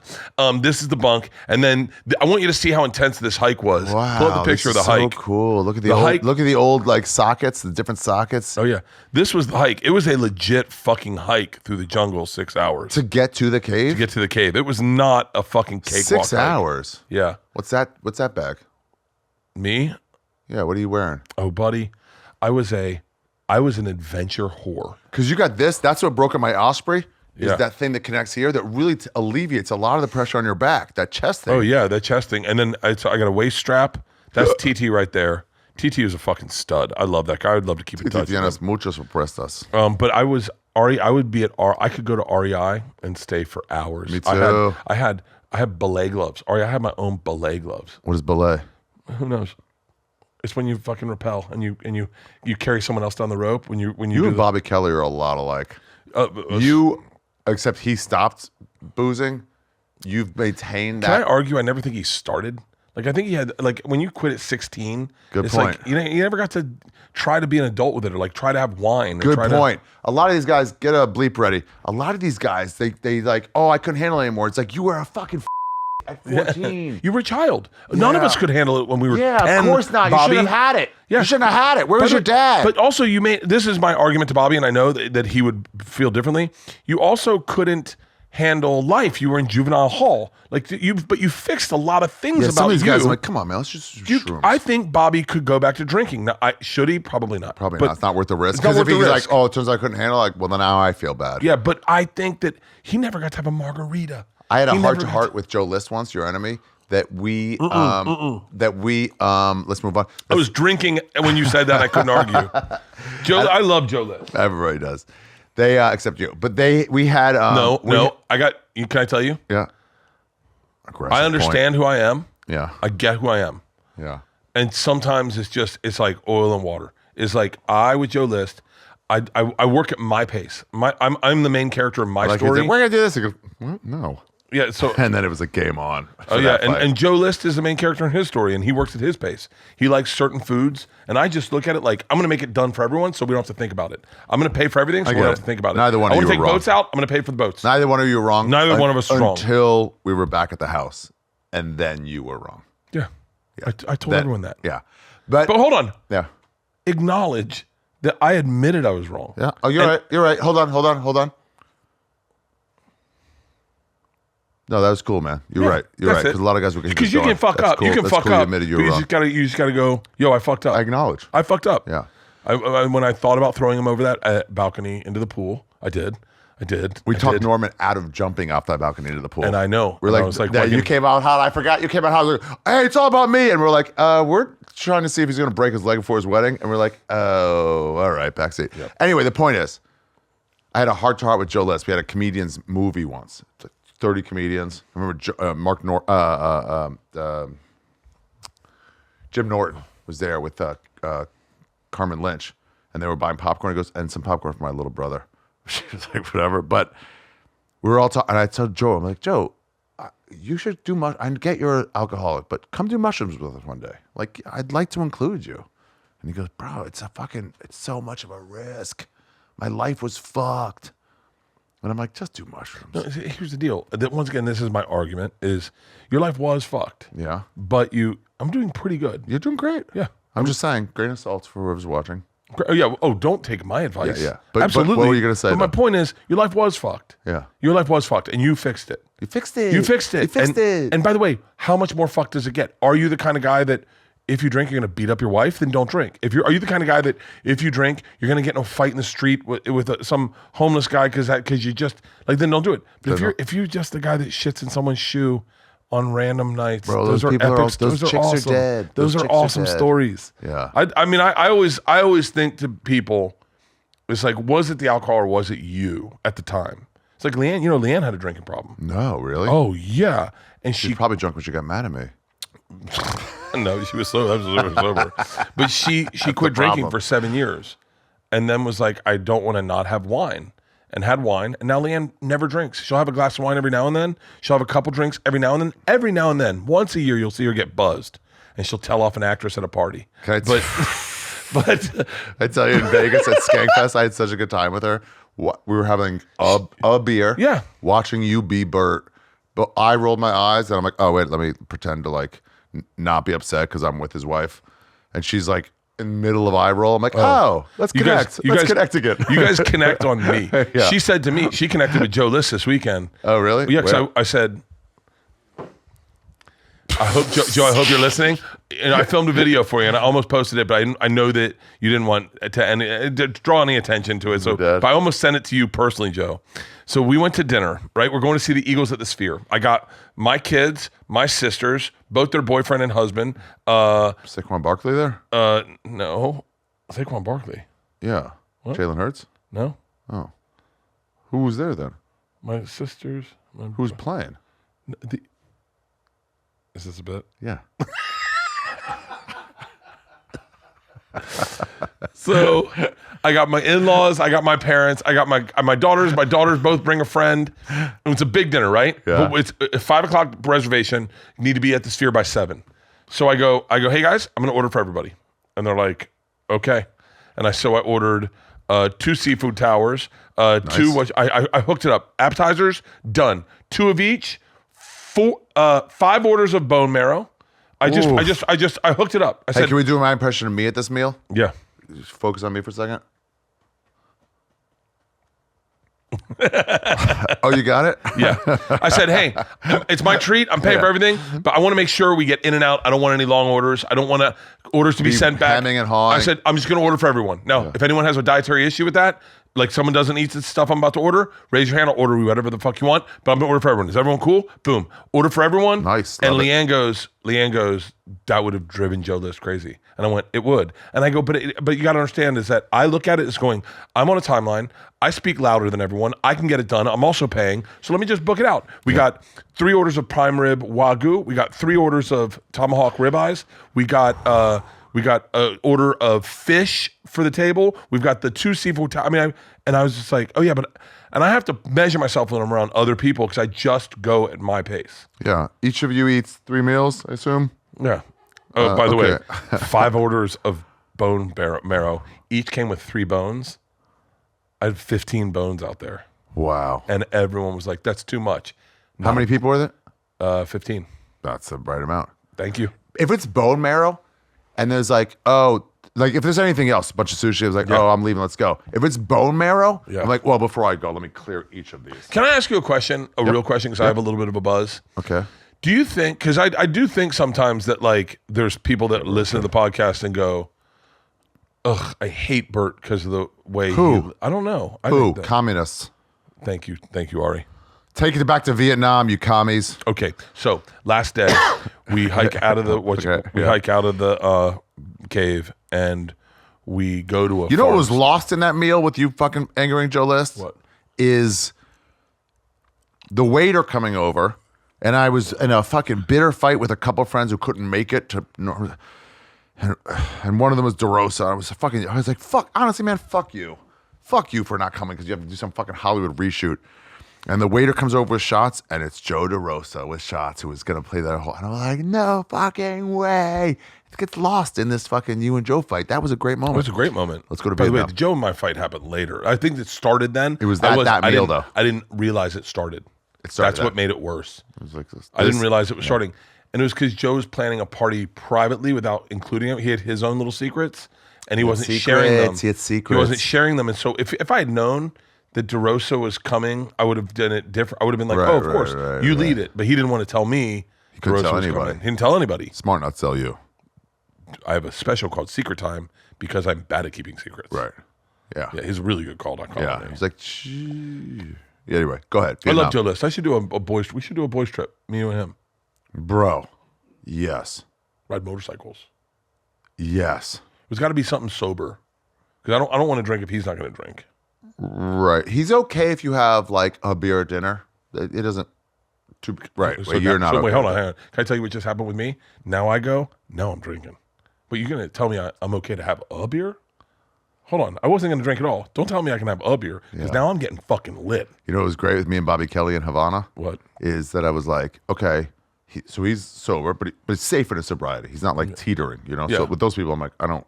If I you don't wanna just be around got, if you just got sober, I'm like, no, guys, don't drink If around I him. can't drink around you, I won't be around you. Right. But he's safe. And I'm like, oh, I'm going to get lit up and you're going to walk me home, Bobby. He's like, okay. I'm like, yeah, you're my protector now. Let's go. Yeah, let's do a boys trip. I'm down. Fitzsimmons is gonna start drinking again. Interesting. He's like, it's been long enough. I should have a party. I should go back for a night. He smoked weed. He stayed in my apartment once because I would have people stay there. Theo lost the keys and a fucking coke haze. Oh, there it is. Overnight train in Vietnam. Wow, that's the episode. Burkett, December 22nd, 2014. I'm an OG podcaster, baby. Fucking suck a dick, smartless. Wow. And anyway, he was like, I do smoke weed sometimes. But like, Greg, here's the keys. And then I text him like, oh, I forgot to tell you. Look in the bottom right drawer. Whatever you get in there, you can take. And he was just walking the streets, getting high every day. Weed's so fucking awesome. Yeah, weed's great. All right. So we hike out of the cave, 6 hours back out, and we stop at a farmstay. And I sent a picture of the farmstay to you, Ari. I'm going to send it to these guys. Okay. It's absolutely fucking beautiful. Oh, the one before. I sent it to you. Earlier, just now. Yes. Earlier. No, I sent you 4 pictures. I'm sending last these all night. to them. Yes. Oh, that's the motorcycle. Oh, that on that place is the farmstay? That's a farmstay. So basically, it's kind of like I'm gonna reference it. It's like a castle. It's like a house, but it's gated. It's there's like a big gate to open it up, and once you get in, there's like a restaurant. There's rooms everywhere. It really is like a commune, like a legit commune. Big fire pit. Absolutely great. And we get there. Now, one thing was a big no-no on Travel Channel was drugs. Never do drugs. Never take drugs with us. But you did drugs. Yeah, of course I did. And so. But wait, so you can drink? They say you can drink. Yes. Let me ask you. Wait, timeline here. Is this before or after Bourdain was doing this kind of stuff? It's during. Bourdain's still alive. He's still on Travel Channel, I think. Oh, he was on Travel Channel. Then he moved to CNN. Then he moved to CNN. And it was kind of the same show, just different channel? It was the exact same show, different channel. It was like, I think he tried one called The Layover. Maybe that was his one, but it was where he goes like 24 hours in the city. I think they just stupid. did it. It's a gimmick. Yeah, it's a gimmick, and it wasn't him. Did you do a documentary on him?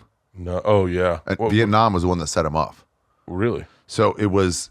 So he's a chef. Yeah. From what I mean, I never got into the show. I watch him now when I'm about to go to a place because it really does give a good breakdown of a place.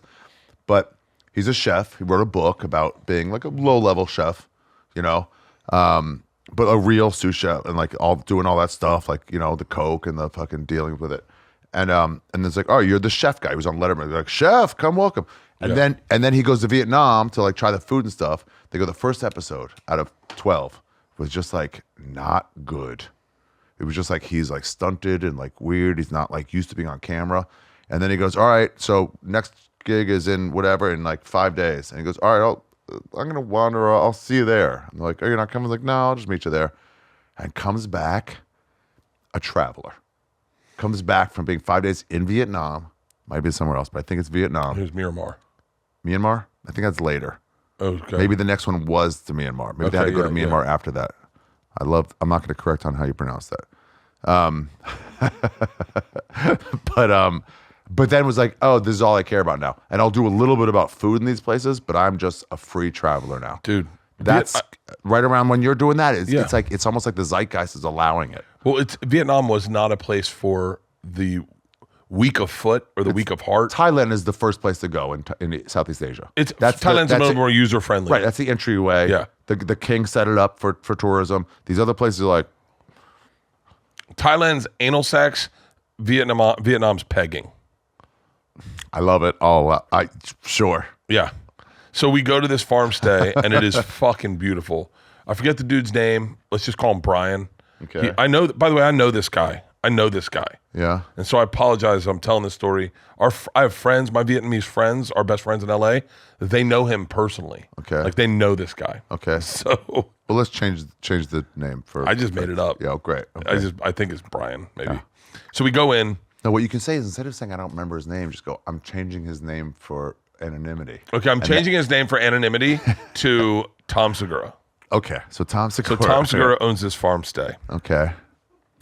And just please put not real name on there. No. Put definitely real name. And so start to put not real name and then cross it out and put definitely real name. Yeah. So we get there. I remember we walked into their what theoretically. Oh, don't worry about me. I'm fine. Don't worry about me. What? I have dinner in 20 minutes. So start to wrap up. Bert has dinner in 20 minutes. I'm good. So send it. No. I got this. So I remember the first thing we did is we were the only ones in this farmstay. Yeah. We had the whole farmstay to ourselves. So we go in. And they have almost like what seems like a little shop to get food, like in the center, where I'm sure you buy your beers there. So we all get beers, and TT takes us out back, and he's got a fucking joint of Thai stick, is what they call it. Yeah. And I was like, I haven't smoked weed in a little bit. I wouldn't mind a little weed.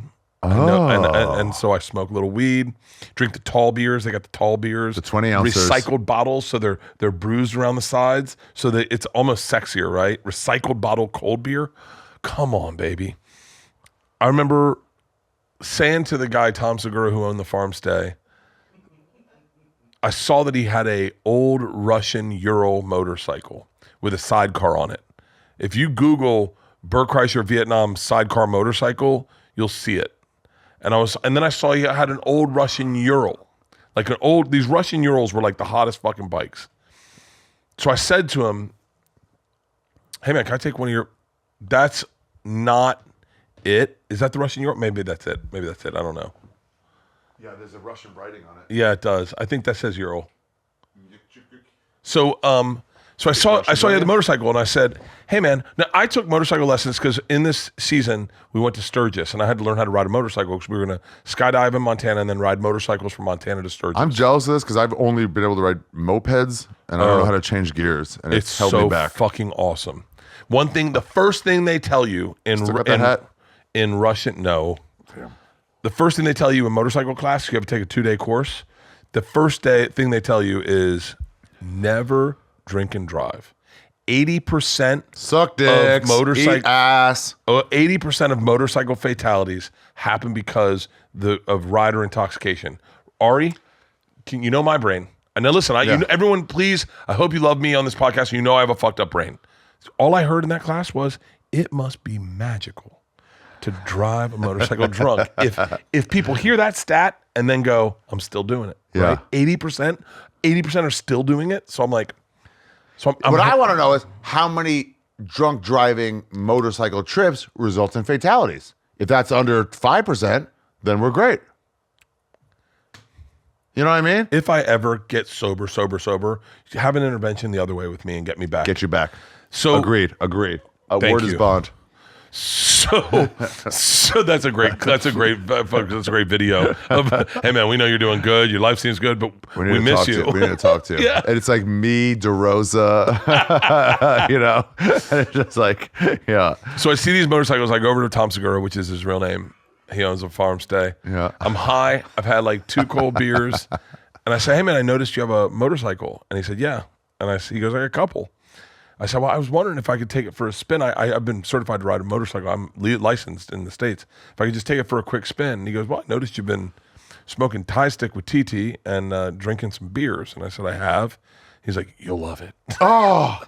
He goes, it's so fucking fun. He goes, get your headsets, put on some music, get more distractions. Yeah, put on some headsets. I have the best headsets you're ever going to get. They are called Ultimate Ears. They are $1,300. They are custom in-ear monitors. They are shaped to your ears. So when you put them in, you hear nothing around but the music you listen to. That's no. The best. Not for when you want to hear a train coming at you. No, we're in the middle of fucking fields, Ari. It's rice paddies everywhere. Rice paddies everywhere. He goes, go in between the 2 middle rice paddies. You'll see them. There's a little road. It goes like a quarter of a mile down. There's a little loop, quarter of a mile back. And just let it out. And he goes, you can just open it up. And I said, do you have a helmet? And he goes, you don't want one. And I was like, nice. He goes, you want to feel the wind in your hair. And I put on, every time you tell a story, stories change. You try to make it better. The real story is I put on the Doors. Break on, what song it is? I told it to Jay and Dan, and the real song is what I played. I think it was Break On Through to the Other Side, or it might have been, I forget the fucking real song, because I've told it so many different times this way, but I put on the Doors, I get on the bike, I take it up, just in between the 2 things, and I'm a little timid at first, and there's ox just sitting in the rice paddies. Oxen. With oxen, with birds on their horns, just staring at me as I'm driving a fucking motorcycle. It's these little things that make you not, it's like these just set the tone. They just set the mood. Those little moments where it's like, that's not what you're going to write home about. Fucking birds on an ox horn. But like, man, it paints a picture. It's now mind you, we've hiked through the jungle all day, and it's getting towards sunset. So it's beautiful out. It's Vietnam. We're in the middle of nowhere. Oxen in rice paddies, birds on their horns, and I feel alive. And I open this fucking motorcycle up, and I'm listening to the Doors, and I'm just having a fucking moment. And my phone rings. I don't know where my phone rings. And I answer it. I pull over. I answer it. I look at it. It's Rogan. I'm assuming now that I'm telling you this story that he probably talked to Red Band when I'd come in off the train, and Red Band casually said Bert's in Vietnam, right? So Joe just gives me a call. He goes, hey man, what are you doing? I said, well, I'm assess the situation. I go, I'm drunk, I'm high, I'm on an old Russian Ural motorcycle running through rice paddies in Vietnam. And it's quiet for 3 seconds. He goes, you are a bad motherfucker. He goes, you are the fucking machine. He goes, listen, fuck Travel Channel. This is your life. If you don't tell this story on stage, you are fucking wasting your life. You need to come home, get on stage, and talk about this on stage. This is what you are, man. You need to get the fuck away from that Travel Channel, and you need to be living this life. And he's like, I love you. Stay safe. I'll talk to you when you get home. And so I'm like, fuck yeah. Now I got the stamp of approval from Joe, my big brother. Like, just like a fucking and I'm like, fuck. All of our big brothers. Yeah. Both our big brothers. Yeah. And I open this bitch up and I start fucking flying. Now I can see the oxen are looking at me like, you're a bad motherfucker, Bert Kreischer. I'm fucking hauling ass. I hit the turn, and as I turn, I do the number one mistake they tell you in motorcycle driving. I break into the turn, and the front wheel squirrels, back wheel squirrels. I panic. I save it. My heart's racing, and I'm like, I almost fucking died. I almost died. You but got I'm the alive. wobbles. But I'm alive, and I make the turn around, and as I'm alive, I'm now racing back toward those two oxen who are on their hind legs now going, come on, man, come on. I got the shadow of me, the sun setting behind me. Peter Pan himself is like, you'll never catch me. This is why we live, Bert. This is why we live. I am hauling fucking ass on this Russian motorcycle, and my phone rings again. I'm like, it's got to be Rogan, right? Pull it over, answer it. It's my wife. She goes, what's up, baby doll? I said, nothing. She goes, what are you doing? I'm like, it works so well with Joe. I go, baby, I'm high as fuck. I'm drunk as fuck, and I'm running motorcycles through rice paddies in Vietnam. She's quiet for 3 seconds. She goes, the fuck is wrong with you? Get off that motorcycle. You are not the machine. You're a father of 2. You have high blood pressure, high cholesterol. Walk that motorcycle home and you go to bed. So I walked the motorcycle home. You walked it home? I walked it home. Oh. I get to the fucking front gate. Tom Segura, his real name, who owns the Farmstay, opens the door, and he's like, what happened, man? I said, my wife called. I go, I'm in trouble, I think. Give me another shot. Here's the best part of this story, right? So you've got a picture of that girl with that dog, right? Yeah. So that night, we're sitting around the fire. Just Tom Segura, real name. He owns the Farmstay. His wife is just, it's us. It's just us. And so I feel depressed. I'm like, what the fuck is wrong with me, man? Like, I should know better. I shouldn't be getting drunk and getting on a motorcycle in the middle of Vietnam. If I get hurt, I'm dead out here. I'm dead. There's no fucking airlift. And I go to bed early. I get in bed. I'm high. And I'm just kind of like feeling a little depressed, a little anxious. And around like 11 o'clock, my door opens, and it's TT.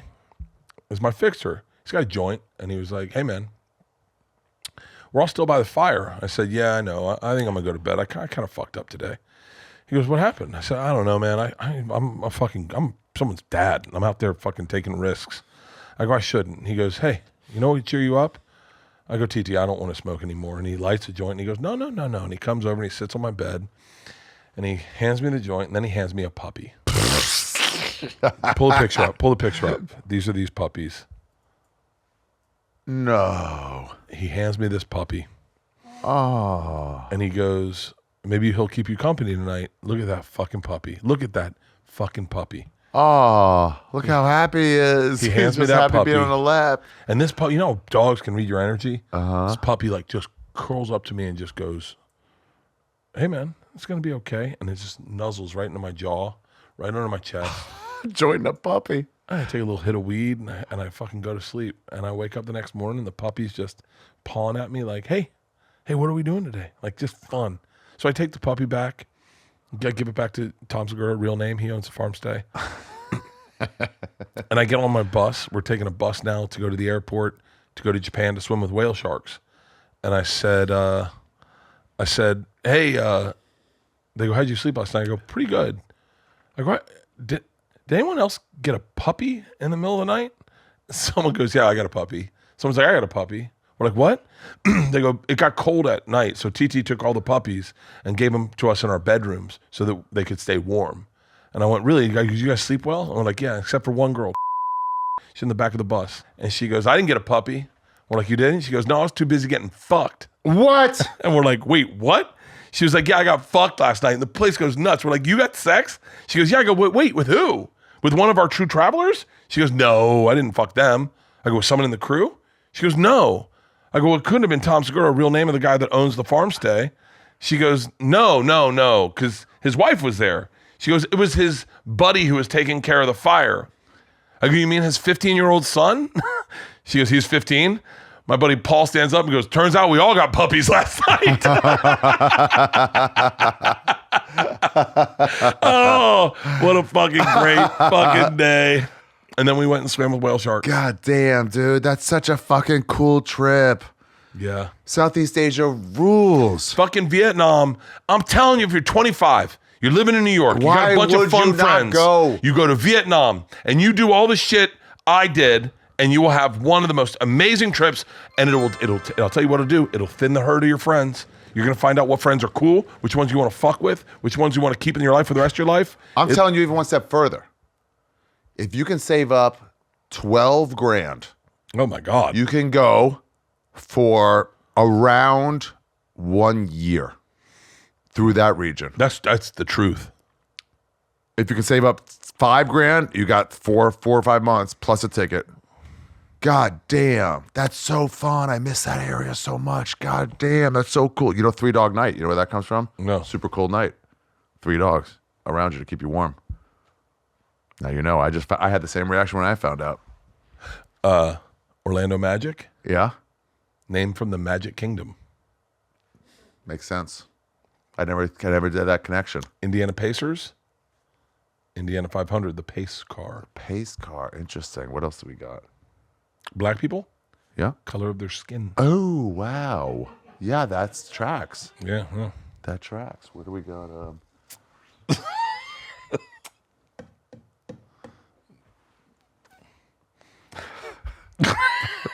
Dude, this is the greatest podcast. It's fun, right? It's funny shit. It's fun to go over I'm these telling stories. You, man, anytime People I are can. like, can I last an hour with my trip? I'm like, 100% you can. I want to tell you about New Zealand. New Zealand was my highlight places. Yeah. New Zealand, without a doubt, one of the only time I thought I was going to die on the show.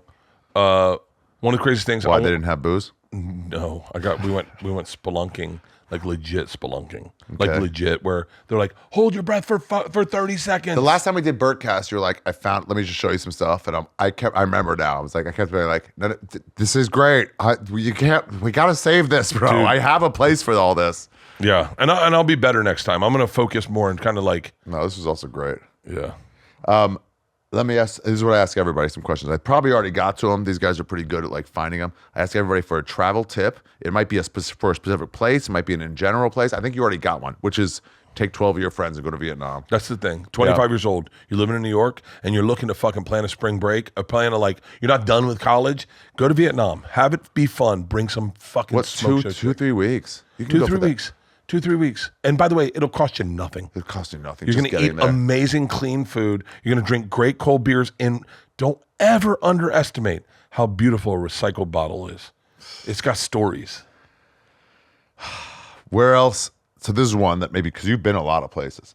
There's a few people that I want on this podcast that were like, oh no, I have to have you on, but I have to have you on a bunch of times. Yeah, I would love to. So like you're one for sure. There's a few people that are like, I need you to come back a lot. Like you're like one of the guys who has stuff. Where do you want to go that you've never been? India. Whoa. India, that without was a doubt. quick. India. It's always been India. It's on your mind. Yeah, India. And I want to go by myself. I want to create, what do they call it? What do they call it when you do stuff by yourself because it creates something inside you? It's like internal wealth or like something like that. I don't know. Leanne knows the I word. don't know. What is it? I don't know. Let me call Leanne. Where did Leanne go? Did she go to Vietnam? Yeah, she went to Vietnam twice. I remember that. Right She had before. a fucking she had fucking changed her, and she has the funniest fucking stories about Vietnam. Maybe I'll have They- Leanne on to talk about Vietnam. Hey baby, where are you? I'm in the car. I Li- had dinner confused. I thought it was at 7:30. It was at 5:30. Leanne. It said 5:30. Yep, I'm on my way to meet him there. So you're supposed to get in the car and meet him there too. Okay, I'm coming. Hey, what's the thing when you do stuff and you don't do it for anyone to see it, but you do it so it makes you better? Intrinsic value. Intrinsic yeah, value. Okay. yeah. All right, we're wrapping up the podcast. I'm heading over. Does someone know where I'm going? I'm so sorry. I just had the time wrong. I really apologize. That's okay. It's okay. All right, let them know I'm sorry and I'm on my way. I did. Okay. All right, love you. Love intrinsic value. I like how you didn't tell her that you actually knew the time the whole time, and you said, "Don't worry, I'll be late." And now you let her take the blame of like, "Yeah, you did tell me the wrong time, but don't worry about it, babe. I love you. I'm on We've your all team. made mistakes." We've all fucked up, Leanne. That was great. That was great. You know- let her eat that fucking wrong. Can I tell you what I do? I don't watch porn anymore. Yeah. I put Leanne through AI and I just jerk off to that. To her doing crazy shit. No. Just putting her in cat suits and like fucking Wonder Woman costumes. It is so fucking sexy. Oh. If you're looking for a way to just spice up your relationship, Yeah. get AI Leanne. AI Kreischer. Leanne is fucking hot. I post them sometimes and people are like, what the fuck? And I'm like, and then I take them down. They're like, oh, I screen saved it. Good. Yeah. Good. Congrats. What You are the should've- questions? Where you want to go, and then travel tips. That's it. So I want you to come back a bunch of times. Oh, yeah, please. I would Obviously, love you're the this. guy for this. You are a traveler. There's a few travelers. Russell, you in comedy.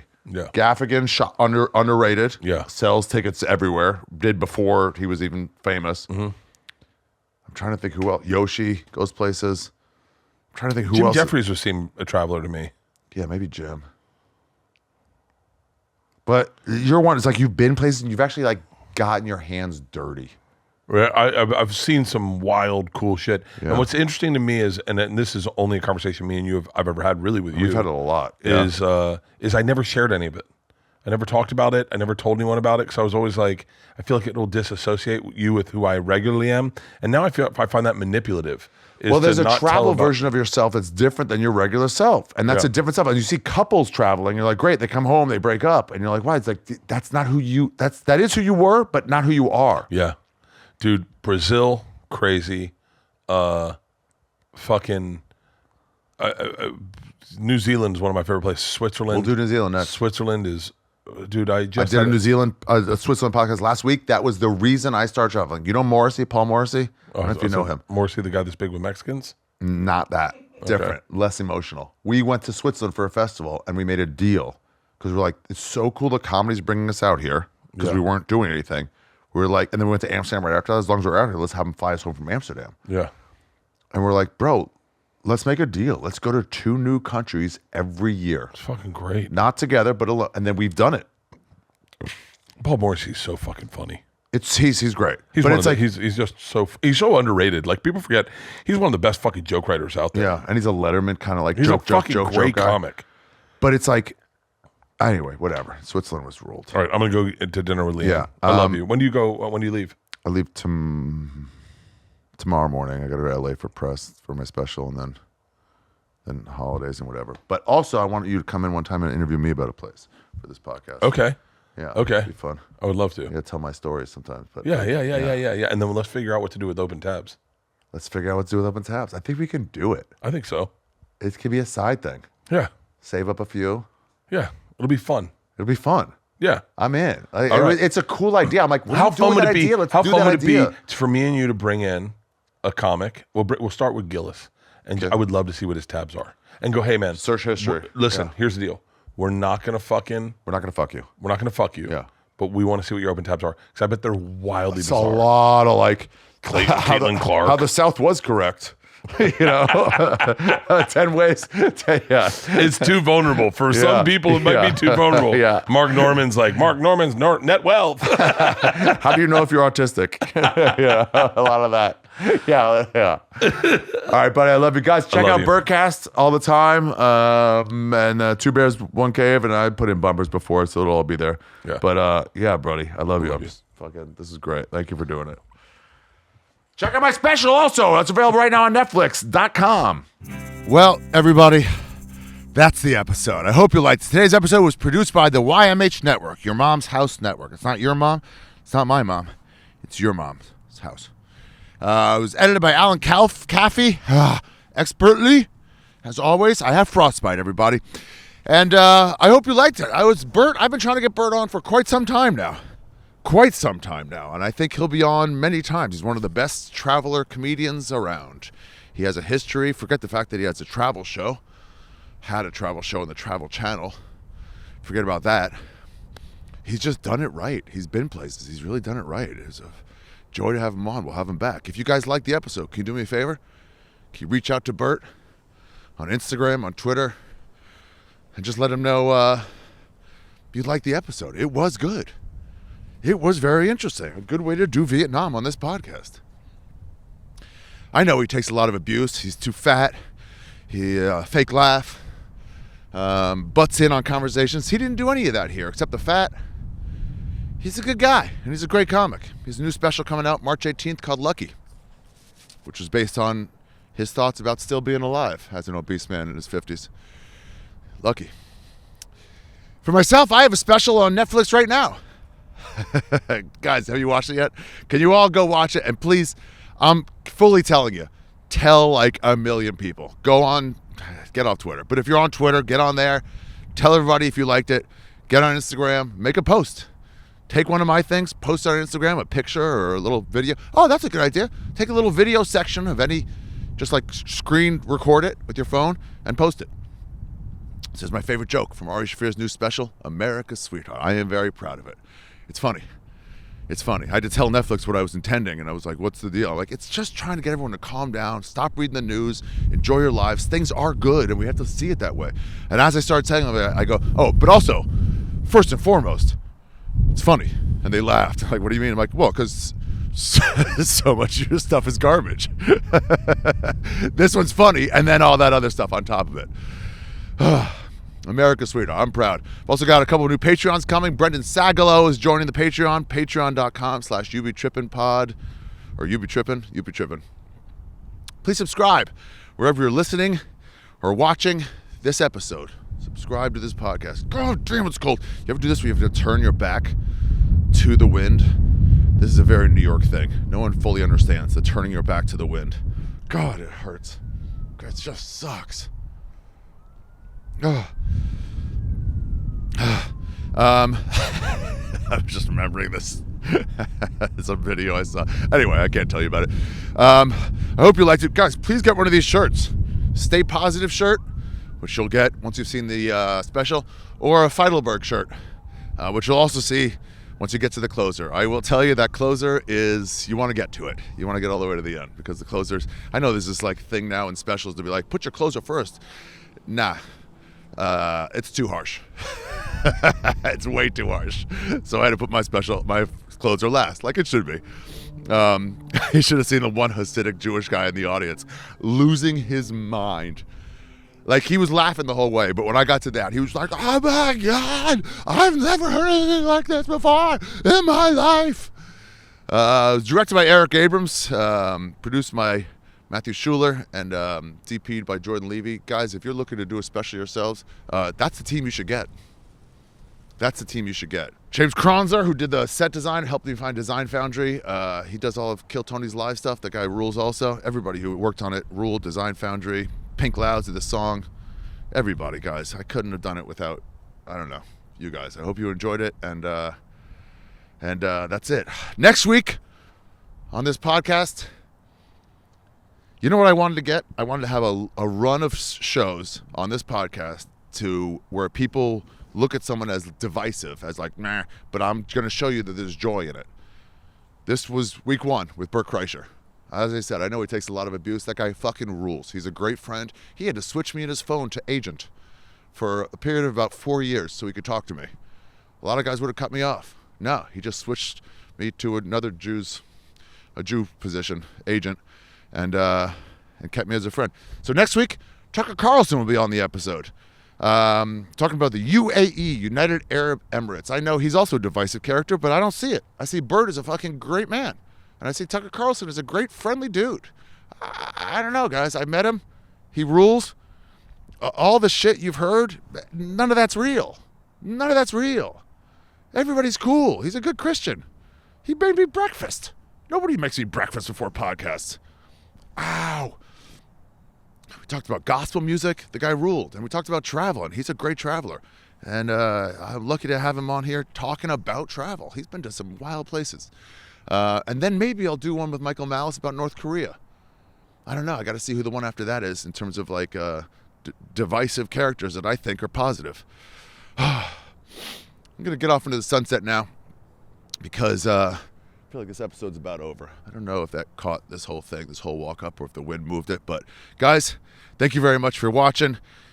get one of the shirts, as I said, and that's it. Where else do you want to go in the world? And who else do you want to see on this podcast? Please leave it in the comments on YouTube. We got to 100,000 subscribers the first year, and now we start the hunt for 200,000 for this year.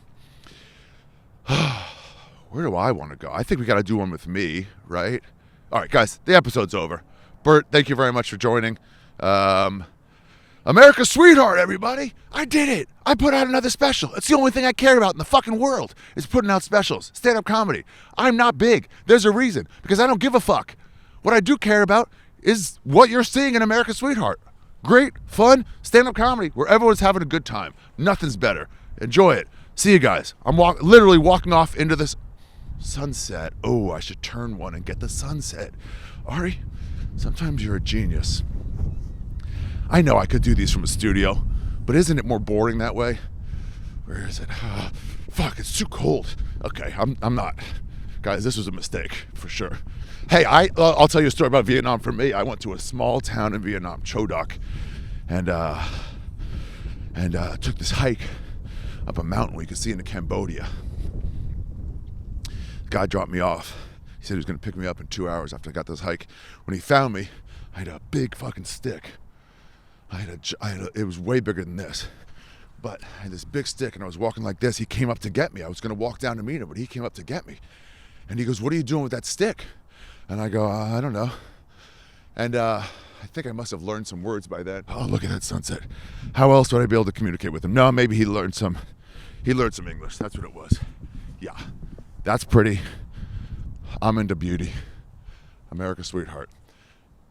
You get what America's Sweetheart is, right? One, because I'm the only guy really who's trying to see things for like the good that it is. That's what I say. Or one of them anyway. There's a lot. And two, because I'm known as a divisive character. Anyway, so I'm walking with this stick.